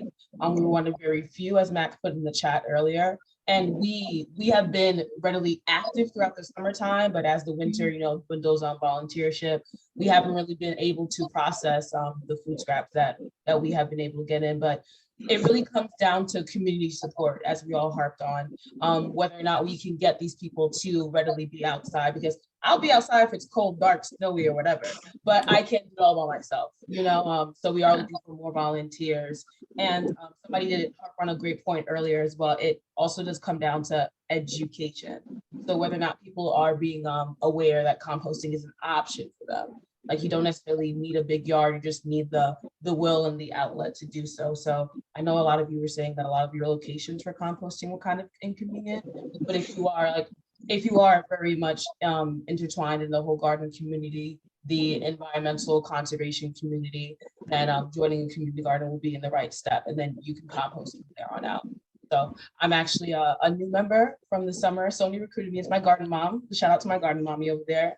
And she's just taken flight with everything in terms of education, in terms of being a mentor to me and showing me what grows best, what doesn't grow best, you know, and just how to kind of expand with composting and how to partner with them. So Bella, I would be so fortunate to even partner with you, because volunteership is something that we're definitely struggling with. So for sure. Yeah, let's talk.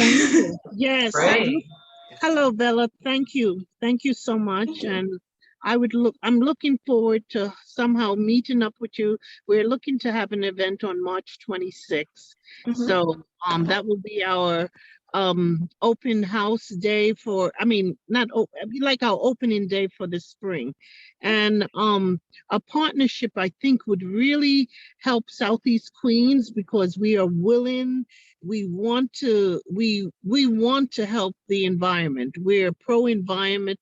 We love our earth. And we're also collaborating with some schools. So hopefully, if we can create a partnership, I hopefully it would help me bring in more like interns from some of the high schools and middle schools. And I'm also I have YLC, a youth leadership council through Green Thumb, through the city. I think it's throughout the city.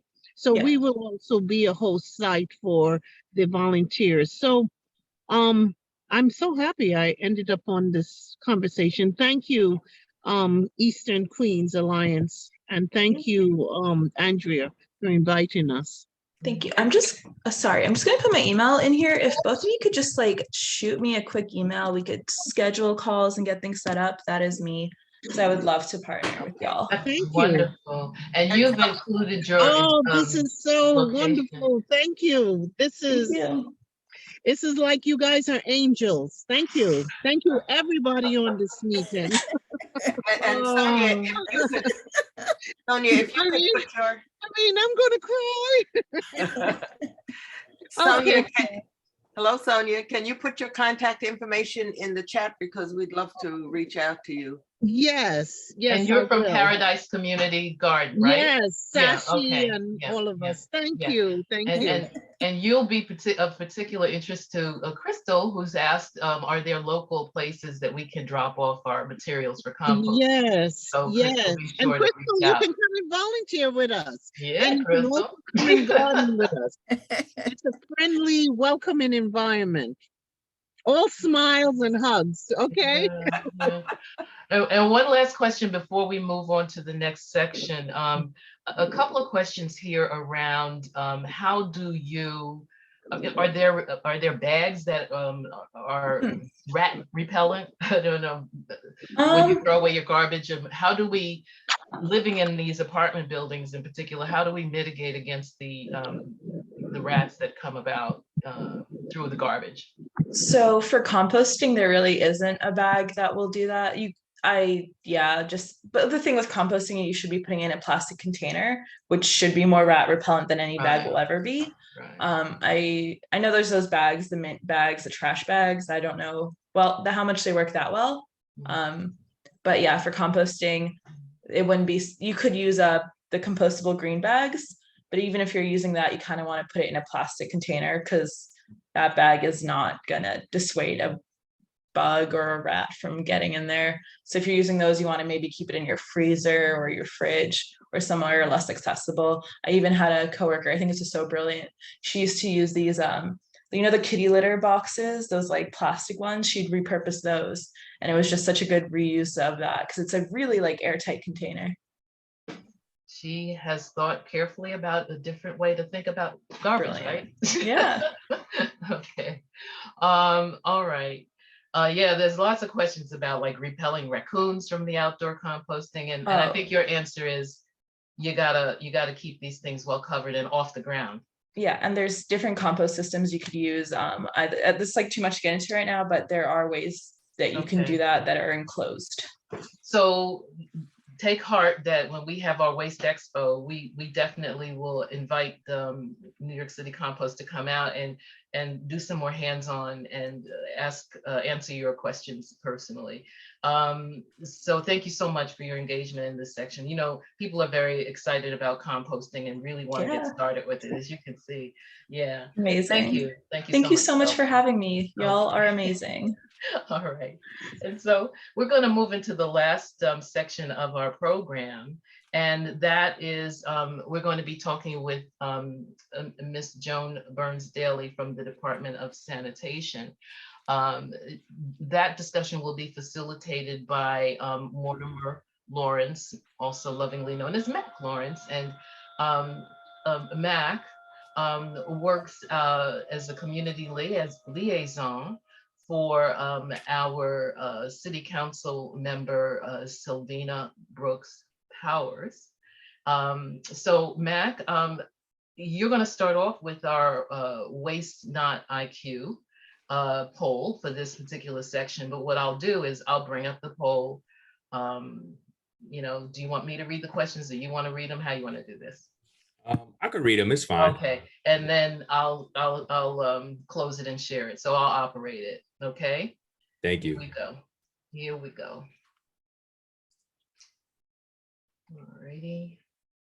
Launch. All right. Well, hello, everybody. It's great to see everybody on this important series, very critical and vital to our health of our community and our environment. For the third Waste Not IQ poll, we have the first question. In which bin would you place an empty potato chip bag? You have a recycle bin, a trash bin, or a food scraps bin. And the second question is, in which bin would you toss food soiled paper? A recycled bin, a trash bin, and a food scraps bin. And the third one is, in which bin would you toss an empty laundry detergent bottle? And you have the same options, a recycle bin, trash bin, or a food scraps bin. And so we'll just give everybody a little time if you haven't already finished it.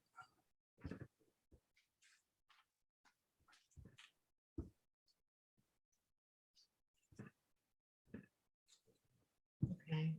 Okay. All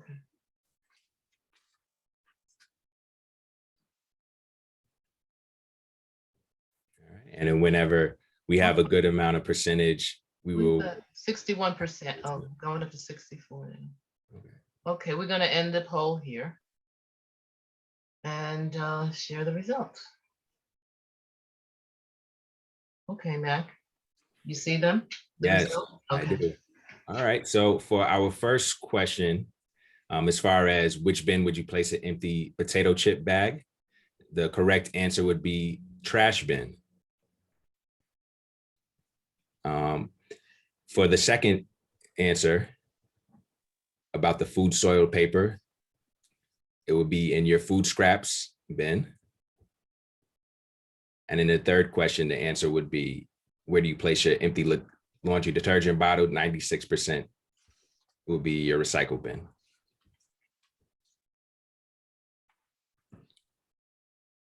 Okay, and so that was a great segue into our next presenter, who is the Director of Community Affairs, Ms. Joan Burns Daly from Department of Sanitation.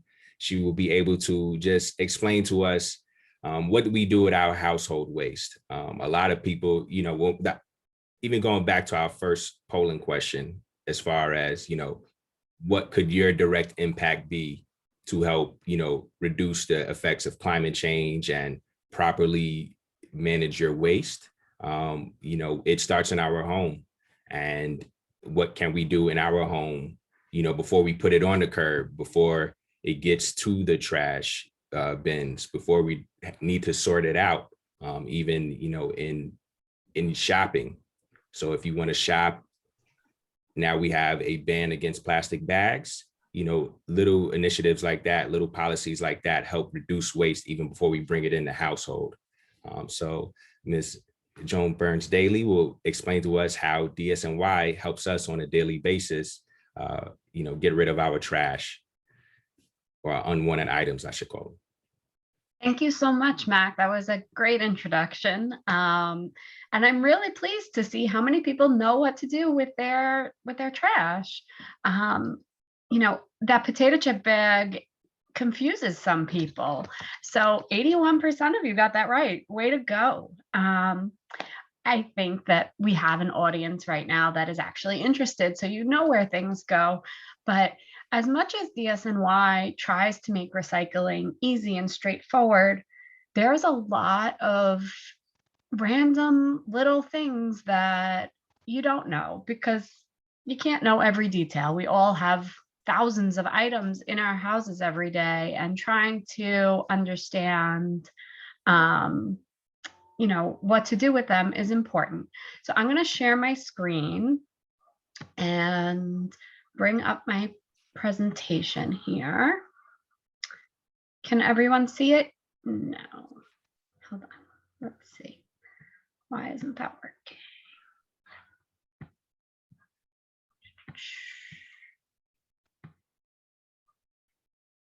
Oh, I see what I did wrong. Okay. All right. So this is my presentation on recycling and sustainability. I have worked at sanitation for over 7 years in the Bureau of Recycling and Sustainability. And today I want to offer you ideas about what you can recycle, as well as other resources for you to use when there's not me here to answer questions or something in some sort of presentation like that. Sanitation has a lot of resources where you can get these answers. So why do we recycle? I think we've already talked about reducing waste to landfills, conserving natural resources, reducing greenhouse gas emissions, creating healthier soil, and fewer rodents. But it's also the law for metal, glass, plastic, paper, and cardboard. We've been required to recycle these things since the 80s. You know, it's a 30-year-old law that we're still learning, and there are new items, so people don't always know what to do with them. One of the ways sanitation decides what we recycle is by studying what you throw away. So we know that 1/3 of our waste is organic, suitable for composting, which we've been talking about a lot. Another 1/3 are our residential curbside recyclables.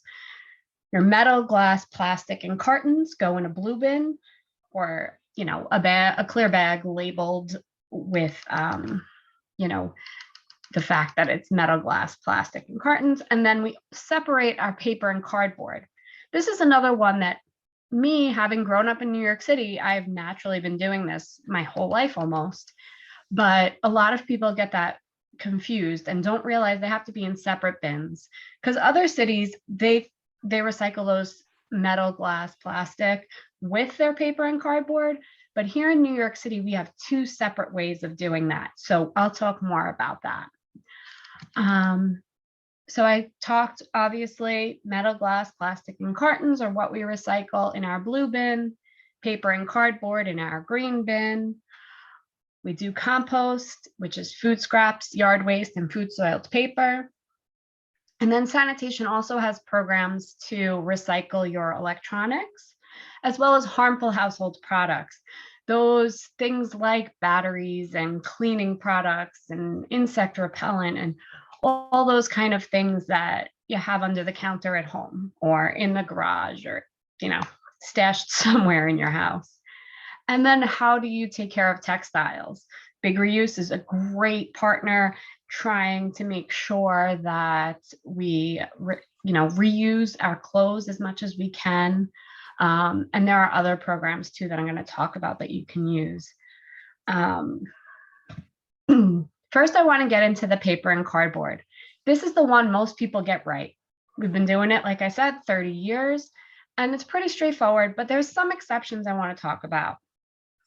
We can't recycle your tissues, like the facial tissues. The quality of that paper is not the same. So don't put your tissues in your paper bin. That goes in your trash.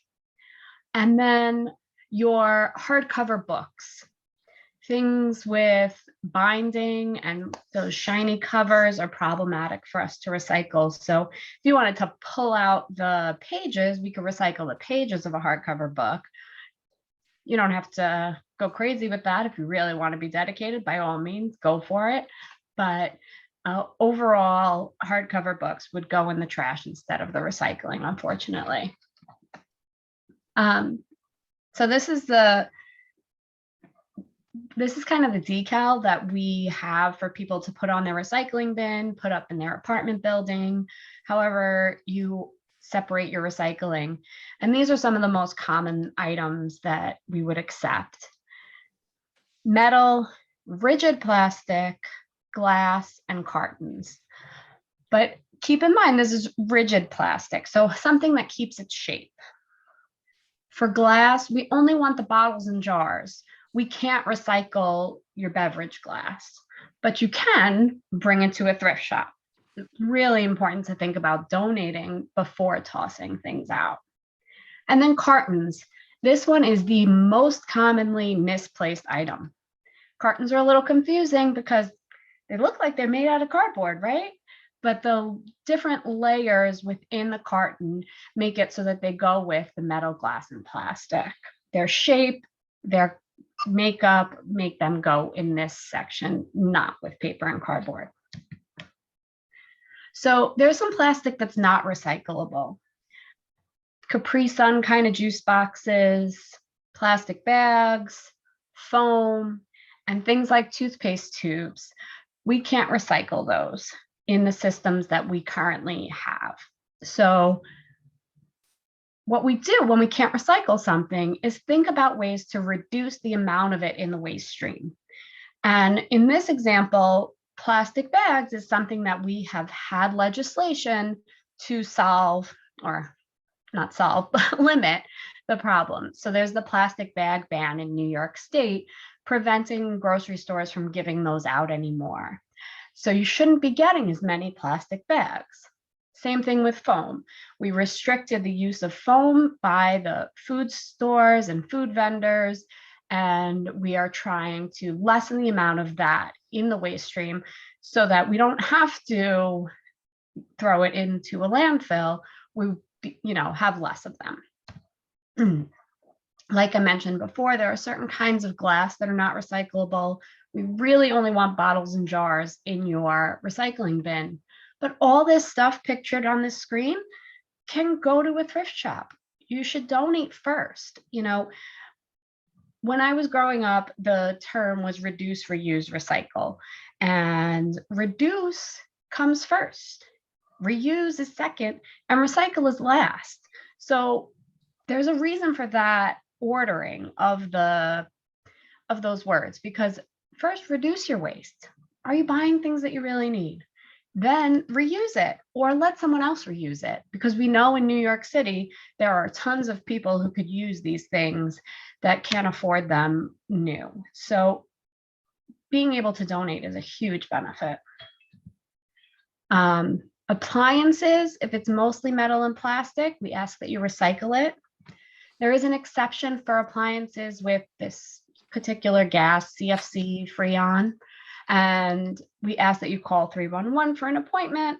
We come out, we take the gas out of it, we slap this tag on there, and then we can recycle it with your metal, glass, and plastic. So your fridge, your air conditioner, those things require an appointment. But all the other appliances, metal, glass, and plastic, if it doesn't fit in the bin, put it next to it and we'll take it. Electronics, we talked about this earlier during Eric's presentation, and there is a New York State ban on putting the electronics at the curb for regular trash collection. That happened in 2015. So we've been doing this for 7 years now, and I think people are still trying to figure out which things are banned and which things are recycling, because the law is super specific. And the items on the screen are the ones that we are requiring that you get rid of a different way. The appliances that I pictured before, these things at the curb, these things need a special program to come get them. So anyone in an apartment building can sign up for eCycle NYC. If your apartment building has 10 or more units, we'll work with you to either find the closet, deliver you one of these bins, and you will call us when you have a certain number of items and we'll come out and get it. We also have safe disposal events. So we offer these 10 times a year, twice in each borough. And somebody mentioned in the chat earlier, Cunningham Park is one of our Queens ones. These events will be coming back this spring, and we're happy to have everyone come on out. It's a really amazing opportunity to see that people want to do the right thing with their waste. After these being paused during the pandemic, we saw so many people come out, and it was heartwarming to know that you held on to this waste for the whole of the pandemic so that you did the right thing with it and it doesn't rot in a landfill. And for a lot of the things that we collect here, it's so damaging to the planet to be putting these things in a landfill. So what do we collect at our safe events? It's not just electronics. It's also solvents, automotive materials, and flammable items. So you have things like antifreeze, your car battery, medical stuff, paint, thermostats, batteries, all of those come to our safe events. If you have regular alkaline batteries, those can go in the trash.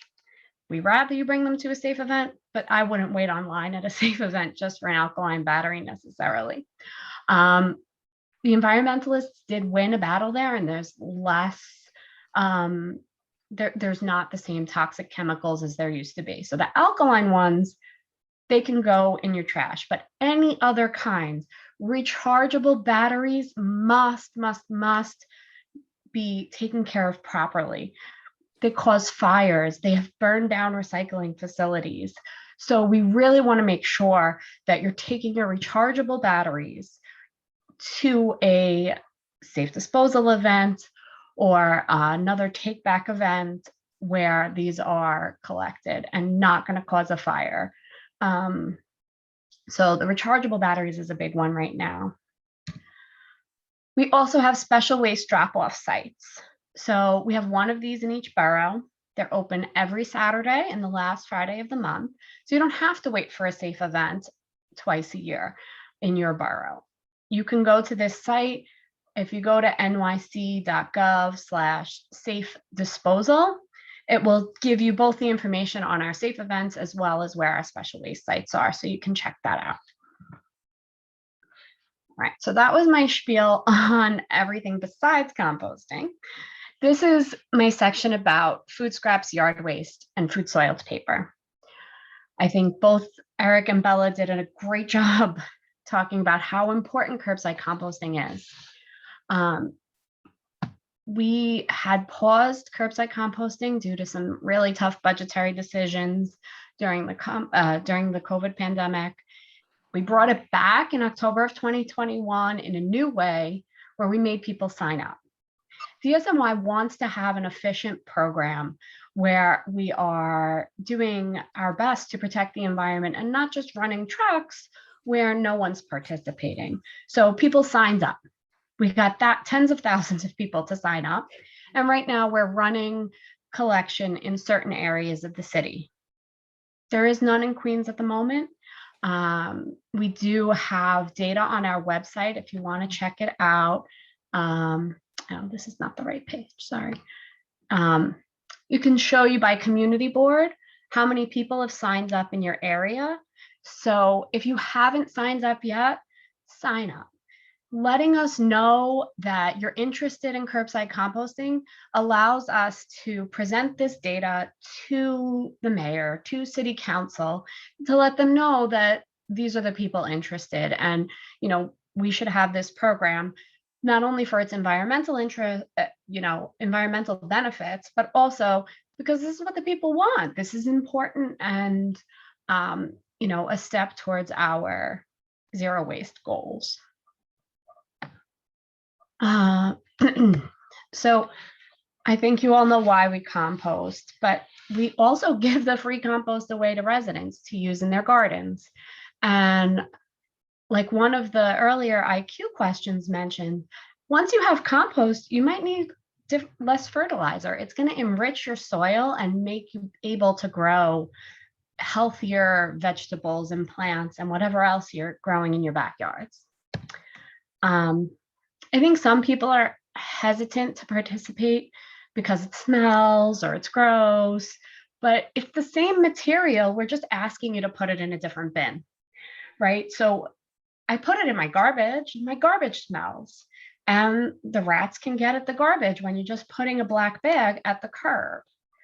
But when you're able to participate in this composting at the curb with DSMY, we bring a free rodent-resistant bin to every home that participates, or multiple, depending upon how big the building is. So the rats aren't getting at your food in a bag at the curb.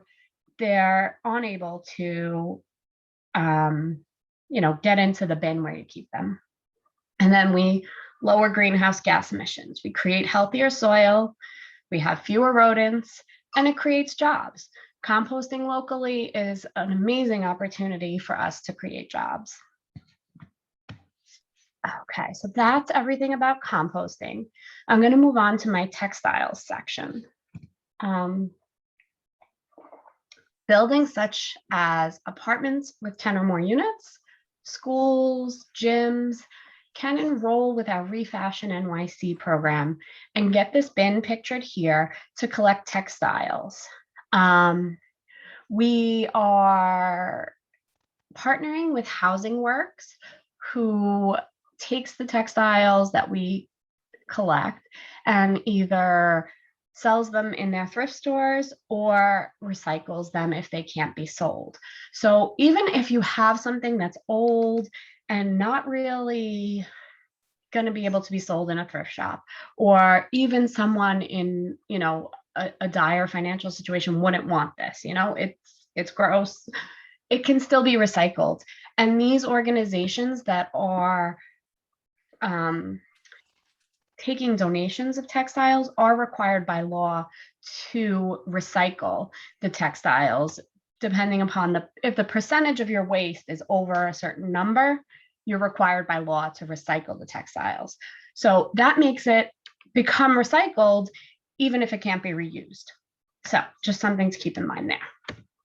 We also have Donate NYC, which is a network of nonprofits that are working together to reduce and reuse.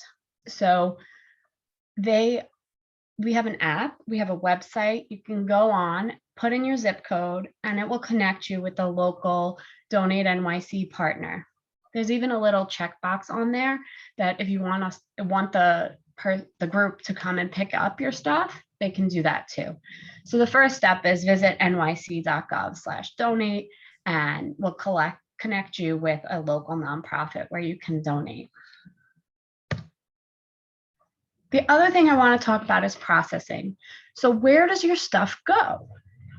It has been the case for the last 4 or 5 years that people are saying, oh, well, China's not taking our recyclables anymore.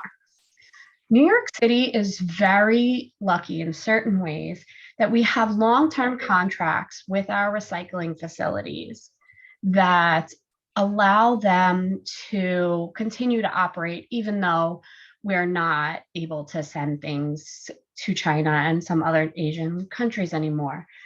Sims Municipal Recycling Facility is recycling most of their materials within North America, and our paper and cardboard is getting recycled right here in Staten Island. So our MRF, and one of the things at sanitation is we have a ton of acronyms. So MRF stands for Materials Recovery Facility. The Sims Material Recovery Facility is in Brooklyn. You can go and take tours. They have virtual tours and do an amazing job at educating people on how to recycle. And then they sell those items to become new things right here in North America. Pratt Industries is on Staten Island, and they are turning your paper and cardboard into new pizza boxes in the 5 boroughs. It's amazing the jobs that it's creating, the opportunities for seeing what we call the circular economy at work. So if you're not familiar with that term, it's kind of circular, obviously. So you buy it, you use it, you recycle it, it becomes something new, as opposed to becoming trash that goes to landfill or incinerator. So you have this cycle happening right here in New York City, which I think is amazing. And it's the same for your compost processing. So a portion of the compostable material that DSMY collects goes to Fresh Kills on Staten Island, as well as some other regional locations. But we are making compost on Staten Island too. And I think it's great to create those jobs and do that right here. Some resources for you for the future. You can order educational materials on our website. So one of the things that we find is most helpful is setting up your recycling area well. If you're not labeling what goes in what bin, you might forget. So slap some stickers on there and make sure that guests to your home or your facility know what goes in what bin. And that really helps people do it correctly. So you can order those for free. It's like online shopping, have a ball, nyc.gov/sanitation materials. You want to be a little extra environmentally friendly, just download it at home, save the shipping, and print it out. And you can just use any of our, signage, posters, things like that. Our website has this really cool feature called How to Get Rid Of. So I talked about a lot of items today, but there is a ton more, and there are thousands of items in our How to Get Rid Of that are really, confusing ones. So make use of that on our website. The website also has our collection information and tons of more information about all of our programs. We also have an app, has the collection schedule, service alerts when there's a holiday, there's a snowstorm, we can't come pick up your stuff today. And then also the How to Get Rid Of option is there as well. When in doubt, call 311. 311 can't answer your question. It gets routed to somebody on my team who is going to either know the answer or do the research and get back to you. So definitely you can make use of that if you're not into the website or the app. You can find us on social media too, at NYC Sanitation or at NYC Zero Waste. Sanitation has information on recycling and sustainability, but also litter and garbage collection and all of those things as well. And at NYC Zero Waste is really focused on a lot of our sustainability stuff. Another cool thing I've been following on social media lately is the Recycle Right campaign. So if you're into following hashtags, which is something I just learned how to do, you can go on to Instagram and follow hashtag Recycle Right NY. And you'll see really cool videos and education on how to correctly recycle your materials. And that's my last slide, so I'm going to stop sharing. I apologize if I talked a little fast there, but I wanted to make sure that I got through all of it. I'll open it to questions. Yeah, thank you so much, Joan. That was very informative. This presentation, definitely, we wanted to make sure people understood, the fine details that it goes into disposing of their waste at home, from all of the many different common household items that we always have in our home, from the textiles to the electronic waste to, showing even that other household hazardous waste like the chemicals, the paints, the solvents, and showing us even where our items go after we set them on the curb and think they just disappear, but showing how it actually contributes to the circular economy within our very own city. And that's powerful to see that our waste can create jobs, also diverts methane gas from building up in the landfills, and it creates new products that we have to continuously use and dispose of. So we really appreciate the informative presentation.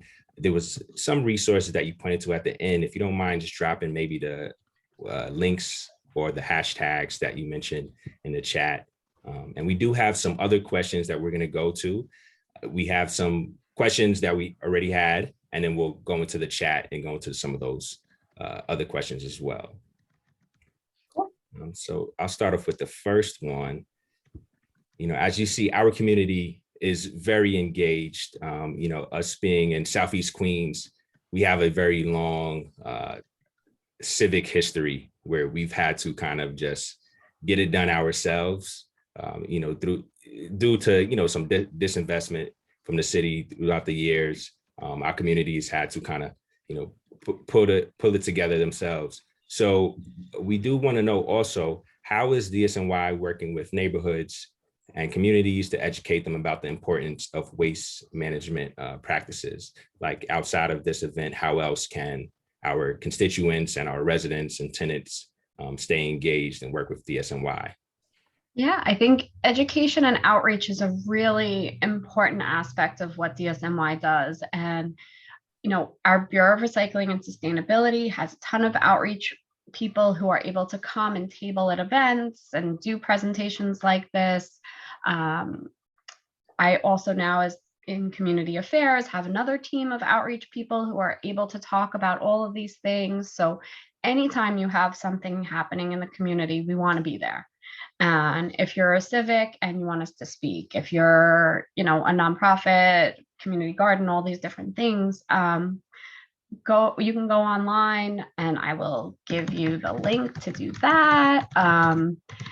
If you go to on.nyc.gov/event request, you can ask us to come and speak and do whatever you'd like us to participate in. Our education campaigns are very much on social media. I know somebody mentioned TV ads earlier. Those are really expensive and we have a limited budget. And we try to make use of the budget that we have to reach the most people possible. And, sometimes that's mailers to everybody's homes. Sometimes it's, sponsoring stuff on social media. But the television ads are an expensive one for us. So you don't see too many of those. Okay. Thank you so much. And, we will definitely make sure we pass on that information to our residents, even outside of this forum. Also, in our community, we do see, unfortunately, the blight of illegal dumping and littering in a lot of common places. We know that, if we're driving through Snake Road, unfortunately, we're going to see some people illegal dumping. And, we know that DSNY has been responsive to coming to clean up these spaces, but even on the Rockaways, there's a lot of sites in South Jamaica as well. What is DSNY doing to discourage dumping and littering in our communities? We have an amazing enforcement team that is dedicated to trying to catch these people who are doing the dumping. And one of the slight challenges that we face is for illegal dumping, we need to be able to catch people in the act. It's impossible to fine and ticket someone if we're only seeing it after the fact. So one of the things that we do is we put up cameras, and if the cameras can catch the license plates of the vehicles doing the dumping, we can prosecute on that. We have a partnership with one of the district attorney's offices. I don't think it's in Queens, but one of the DAs works with our enforcement team to make sure that we're making an impact when we give out tickets. A lot of these commercial businesses that are doing the dumping, even if they do get ticketed, it's a cost of doing business for them because the fines aren't high enough to make them want to pay to throw their stuff out the right way. And, we don't want to burden small businesses with extra costs or fines. So it's a very fine line of finding a way to prevent them from doing these, insults to our communities where we have to look at this illegal dumping. So we keep working at it. The more partnerships we have, funding from council members for additional cameras in a particular area is always helpful. And we can do our best to keep an eye on it, but it's hard to keep an eye on the entire city. And we're definitely always looking to partner in locations where we know it's a problem. So I'm going to take back Snake Road particularly to our enforcement team and see what's going on there. We appreciate that. Thank you so much. That is definitely one of our jewels because it's the Idlewild Park Reserve, so we have a natural resource in our own backyard. We just want to see it in its pristine shape and all of the nature and wildlife flourish out there. For sure. Yeah. So, what is DSNY's responsibility? As it concerns to residents and businesses with keeping their sidewalks clean? Like how can we and DSNY encourage homeowners and businesses to, kind of keep their front spaces clean and their yards clean and their sidewalks? This is another one where we walk a very fine line of education and enforcement. And those two tools have to come together because, as a resident or a business owner, you are responsible to clean 18 inches into the street. So it's not just your property. It's not where your grass or your fence or your whatever ends. You're responsible all the way 18 inches into the street. So you should be sweeping that and, you know, shoveling it, sweeping it, whatever it is to keep it clean. We can give tickets. We don't want to cause any financial hardship by giving those tickets, but at the same time, when you're repeat offenders, we need to repeatedly fine you. And unfortunately, education doesn't always work. And enforcement's our next best option. Okay. And now for the businesses, is it, is there more leniency on like homeowners, and then it's kind of more enforced on businesses? Yeah. Because we see in a lot of our main corridors, the businesses not really, picking up the litter from passerbys, pedestrians, people driving, throwing stuff out the car and everything. Yeah, so we can definitely come out and do education with the businesses first, as well as enforcement. If you have a list of locations, we can set this up, and I have a team that goes out and does this. We call Small Business Services to come out with us. We call Department of Consumer and Worker Protection. They're involved with working with the businesses as well. And we go out as a team, sanitation, consumer affairs, and small business services. We can give tickets and we can give them education at the same time. And we can decide what you think is best in a particular area. Okay, that sounds great. Now, I know there is the street sweepers that we see in different neighborhoods. I know our neighborhood doesn't have too many of them. What is the criteria to, have it, in certain parts of Southeast Queens? How can our neighborhood enroll in that program if we wanted to? Yeah, so the first step is going to the community board, and our cleaning office has constant monitoring and adding and taking away locations, but we don't want to bring alternate side to areas that don't want it. It is the residents' responsibility to do 18 inches into the street. If you find that that's not working and you want to have street sweeping, bring it to the community board and then bring it to us, and we're happy to add locations. I know personally, having lived in both a place with and without it, moving my car every day was a real headache. So lots of places don't want it. But if it's not an area with a lot of cars, which I think Queens is, as an Eastern Queens person, I don't know that I would want to be moving the car every day. The other challenge we have right now is that during the COVID-19 pandemic, Mayor de Blasio cut street sweeping. And so where we do have it, we only have it once a week when it used to be twice a week. And that makes people think that we're not coming, and then they park there. And then we can't even clean the street the one day a week that we do have the ability to do it. So you park in a spot on a street where we're supposed to be sweeping, that kills like 20 feet at least or more of the street, because our sweeper has to go out, go around the car, and then get back in. And it's not the most agile vehicle. Those mechanical brooms are a little different than driving your car. Okay. And the broom, it actually it suctions the litter, and the spinner, the spinning brooms bring everything to the middle, and then it gets suctioned up. Yeah, you got the idea. You know what? We could also bring out our mechanical brooms to an event. We have these touch a truck options where you can have the kids climb in and see all the buttons and see what works. So if there's events coming up, we'd be happy to bring out our equipment. I find it a lot of fun to be able to, see what they do. That sounds like we could do that at the Waste Expo in April. That sounds like something. We're gonna have to talk more about that. Okay, no problem. We'll follow up. Yeah. We're going to go to the audience. They have a lot of questions. So we have how much, if you're able to, say how much does the Department of Sanitation spend each year on waste export? Oh, I don't know that number off the top of my head. It is a very big one. I want to say hundreds of millions. So yeah, we spend a lot of money on sending our waste elsewhere. And the more that you recycle, the more we can do that locally. And we're not spending money on putting it on a train or it's like a planes, trains, and automobiles thing.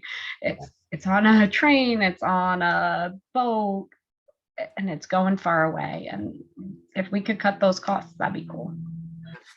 We have two hands up. Crystal Brown. It's one. Good morning. Thank you, EQA, for this wonderful workshop. I have just some things that have been crossing my mind since this wonderful workshop started. And Dr. Eric referred to the kinds of things that can be done to make this effort more effective. But I did not hear anything about public awareness campaigns. And I really think it's time for the city, the state, the Department of Sanitation to really do a blanket kind of public awareness campaign. You you made a very interesting statement, Joan, about what you remember hearing about reduce, reuse, recycle. After 9/11, we heard, if you see something, say something. Now with the pandemic, about vaccination importance, about masking and social distancing, but we haven't had anything about waste and waste disposal. And we really need to have a massive, all-encompassing, comprehensive campaign. Billboards, you mentioned mailers, we need social media, we need education. After the census, look how many people in the last 10 years have moved into New York City. They don't know that you're supposed to sweep 18 inches from your curb. Yeah. And I never saw any education about that. We had people come out from your department, come out to our civic meeting and talk about that. But education is spotty. We really need to have a massive campaign. So everywhere you look, it's I love New York, and a beautiful city is a healthy, clean city. And we really need to have something massive, a big campaign. And you're going to have the investment one way or the other. You're going to do it after the fact to clean it up, or you're going to try to prevent it and be proactive. I've been involved in a couple, I know this is a long comment, but I've been involved in a couple of community cleanups, and Assembly Member Anderson was out there putting in his sweat equity. Our member Sabina Brooks Powers was out there. She was sweating and cleaning up. A week later, the situation returned to what it was. I saw a jet ski out there once near the roadway. So it's got to be something that people assume their responsibility. We live here, we work here, we visit here. Everyone involved in New York City should be aware that you clean up. And if you start young with the children, having a massive campaign with the youngsters, they put a little bit of pressure on their parents and other adults to do likewise. So it's time. It's time. Thank you. Yeah, I think that's a great comment. And I came from the Zero Waste Communications team, and we have done campaigns, right? Like, we do what we have funding to do. With curbside composting, we've had campaigns for, getting people to sign up, campaigns for what goes in the bin. For the 30th anniversary of recycling, we were able to spend some money on subway and bus shelter ads that said, "Real New Yorkers recycle." But it wasn't enough to have that memory 30 years later that real New Yorkers recycle. So I totally get what you're saying. And I think our education campaigns need to be very focused. Like, if we have the money to do that giant thing, it's very hard to pick one thing. So maybe we need funding for a blue and green kind of recycling, and then we need composting, and then we need textiles. It's like, how do you pick? How do you pick which one, and what kind of campaign is gonna explain what it took me a half an hour of speed talking through to actually stick in your memory. So Wesley Craw is the next hand up. Hello, hi, I'm Wesley Craw. I'm partnering here with EQA, and I had a question for you, Joan. So you said that the Department of Sanitation gives out certain materials, correct? Mm-hmm. I see trash bins, labeled trash bins, and I think that would help. Like you're talking about on the corners? No, like people have them for their houses. Do you guys give that out for free or We give the signage out for free, the stickers to put on them, but it is the homeowner's responsibility to provide the bins. With the exception of the new program for composting, because we want people to use this particular rodent resistant bin. So we don't provide trash bins. We don't provide recycling bins. We have not been in the business of doing that for decades, with the exception of the composting one. But you can go to any hardware store and pick up some bins, and we are happy to mail you whatever labeling and educational material you need. Okay, I was just curious, but thank you. Yeah. All right. So we have two more questions. Mimosa Nelson, and after that, Derek Wilmington. Good afternoon, everyone, and thank you. This is so beautiful. The question that I have, well, this one is a comment. I wasn't aware as far as the TV ads or what have you, the cost and everything. But I know I've seen, ads pertaining to the city and what have you. Maybe that can be, that can be included because education is very important. That's one. Number two, as far as, as exporting, the trash to other countries, I'm a West Indian myself. So if we're not getting education over here, are we just exporting these things to other countries and not educating them? Because we still hurting the earth overall. We don't export our waste to other countries. It's staying here within the United States, but it's going to South Carolina or Ohio, upstate. There's, an array of other American states that we are exporting our waste to their landfills. And, they get paid for it. There's a contract with the landfill that we have. So when those communities speak up and don't want our waste in their landfills anymore, there's going to be an even bigger push to continue to recycle more and make sure that we're doing what we can to use these natural resources and make them into new products instead of sending them to faraway landfills. Okay, so maybe that money that we using to export them, we could use them for education. But how would we export it in the meantime? Well, okay. It's tough, and I didn't mean that as a direct question. It was more like I got you. Hypothetical. But education gonna be the best thing, the best tool we have. Yeah. Okay. Yeah. But that's an excellent comment, because a lot of so-called third world countries end up with the garbage from they do. the first world countries, and they do. That's we need to think about that. Last hand that I see up is Derek Wilmington. Thank you. Thank you. Yes, I'm so grateful for this day that we are able to discuss these things, but I want to express special thanks to Ms. Brown for having brought this to attention, the dumping and the suffering that we're going through. Joan, you mentioned about cameras. What I want to find out whether or not cameras are going to be located in Queens, in strategic locations, especially along Snake Road and other places where dumping is done. But you also raise the question of finding funds. Now, here's a simple way to do it. Increase the fine. Use that money to do the cleanup. Then another thing, the culprits, not only fines, allow them to go to the location once they are caught and clean it up themselves.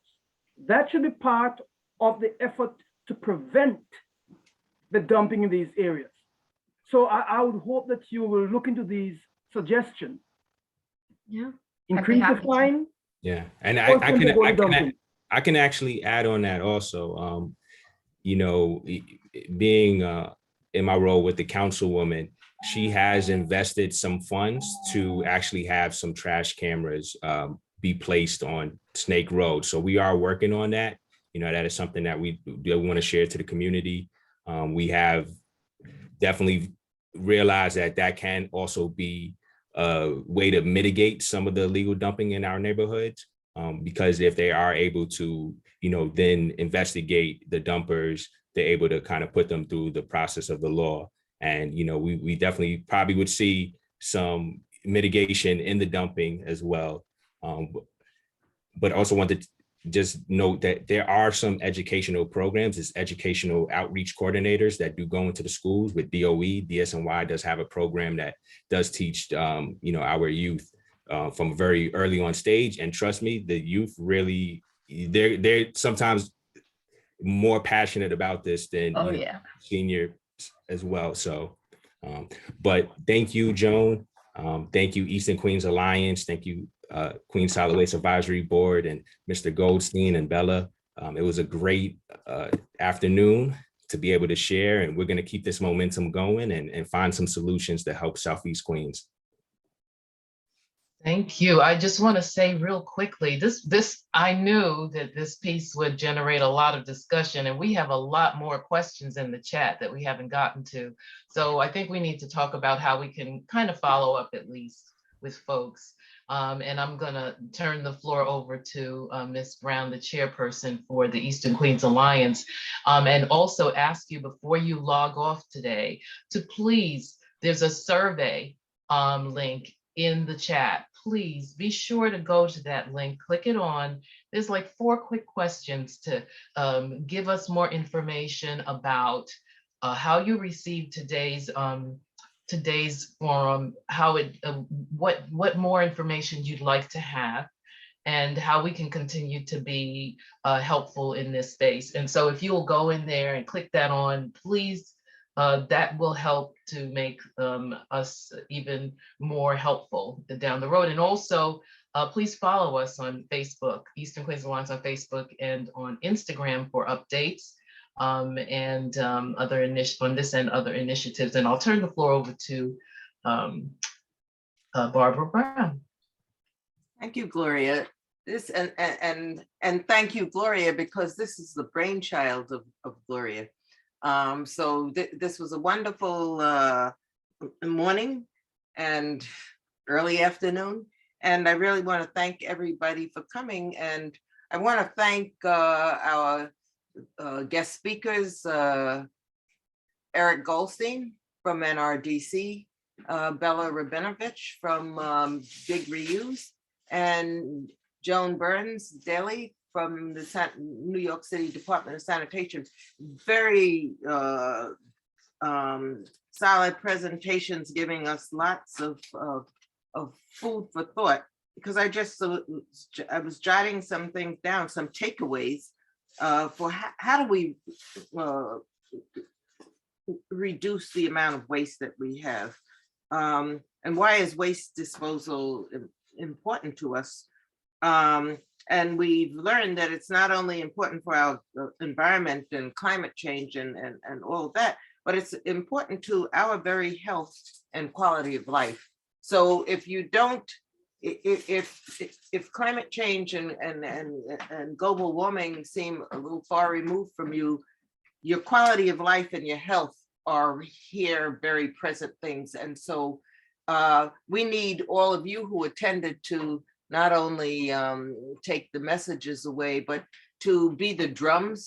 And I say drums because, you know, in Africa, they communicate, and we've heard people say we need to get the message out. In Africa, they communicate through some parts through talking drums. And so I'm asking you to be the drums and get the message out to your friends and neighbors and organizations and so forth, because a lot of information to absorb here. Key points: generate less waste. And so even think about all those paper plates and paper cups and paper towels and so forth that you use. I mean, that would be a start. Get involved with composting. Get involved with, actually do the recycling. And a part of recycling is repurposing things. And critical message here that I heard from a number of people: get engaged in the political process, and we work more closely with our elected officials and our agencies to make sure that things are in place to help with the waste management program. So billboards and all of those things cost money. So we need our elected officials to be involved in that. The cameras, the fines, all of that, we need to be involved on a political level too. So very, very important messages here. And I want to thank the committee, because this was all brought about by people getting together and doing a lot of planning over weeks. And so I want to thank Gloria Boyce Charles, who has been our team leader and team lead. The team members: Charles Davis, from he's in Rosedale Civic, but a member of Eastern Queens Alliance. Wesley Craw, who is a community outreach sustainability worker with Eastern Queens Alliance. Mortimer Lawrence, Office of Councilwoman Selvina Brooks Powers. Andrea Scarborough from Queens Solid Waste Advisory Board, and also Addersley Park Civic Association. From Derek Warmington, who is from the Springfield Rosedale Community Action Association, and very, very concerned about waste disposal and how it impacts our communities. And our technical team, because you see that you've had a smooth process throughout this morning. Technical team: two people from the Eastern Queens Alliance, Darlene Peoples, who is a member of Springfield Gardens Taxpayers and Citizens Association, and Michael Scotland from Addersley Park Civic Association. So no production like this takes place by itself. So all of those people deserve a applause. And I certainly want to thank our co-sponsors. We have our assembly members, Alicia Hindman and Khalil Anderson, and our borough president, Donovan Richards. So thank you to all who helped to make this a wonderful production. And to our attendees, please look out for our next in series. You heard that on March 26th, there's going to be a whole session on plastics and how bad plastics are for the environment. April 30th, a waste expo. And finally, and maybe not finally, because there might be, I'm sure there's going to be more to do, but on May 21st, a session on what is industrial waste and why it is an environmental justice issue. So all of those,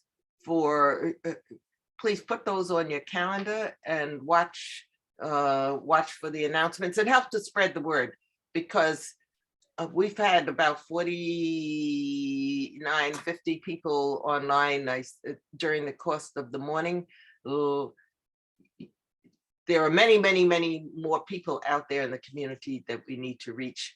So again, we ask you to be the drum and the drummers and get the word out. Thank you very much, and have a wonderful day and a wonderful rest of your weekend. Could I just add one more thing, Ms. Brown? Yes. Many thanks to our last session our last in quote session is going to be on industrial waste. And I just wanted to point out that, that is an initiative that really was spearheaded by Andrea Scarborough and people in the Adderley Park civic organization, and is one of the things, you know, that they engage the whole community with. And one of the, in understanding the industrial waste impact, you know, it made us think about the ways that we as residents need to look at what we're doing with garbage and how we are discarding it and how we're and what we're discarding. So it was the impetus for a lot of what you know this initiative has grown into. So thank you for that, Andrea. Thank you, Gloria. And as I said, have a great rest of your day. Thank you. Thank you so much. Thanks, everyone. Ms. Brown, I'm going to want to make a copy and paste of our participants and our chat, so don't close down yet. Yeah. Well, all of that. Thank you, also, Barbara. Thank you, Gloria. Okay. Fantastic. Thank you, Mamos. Thank you. Have a great weekend. You too. Thank Take you. care.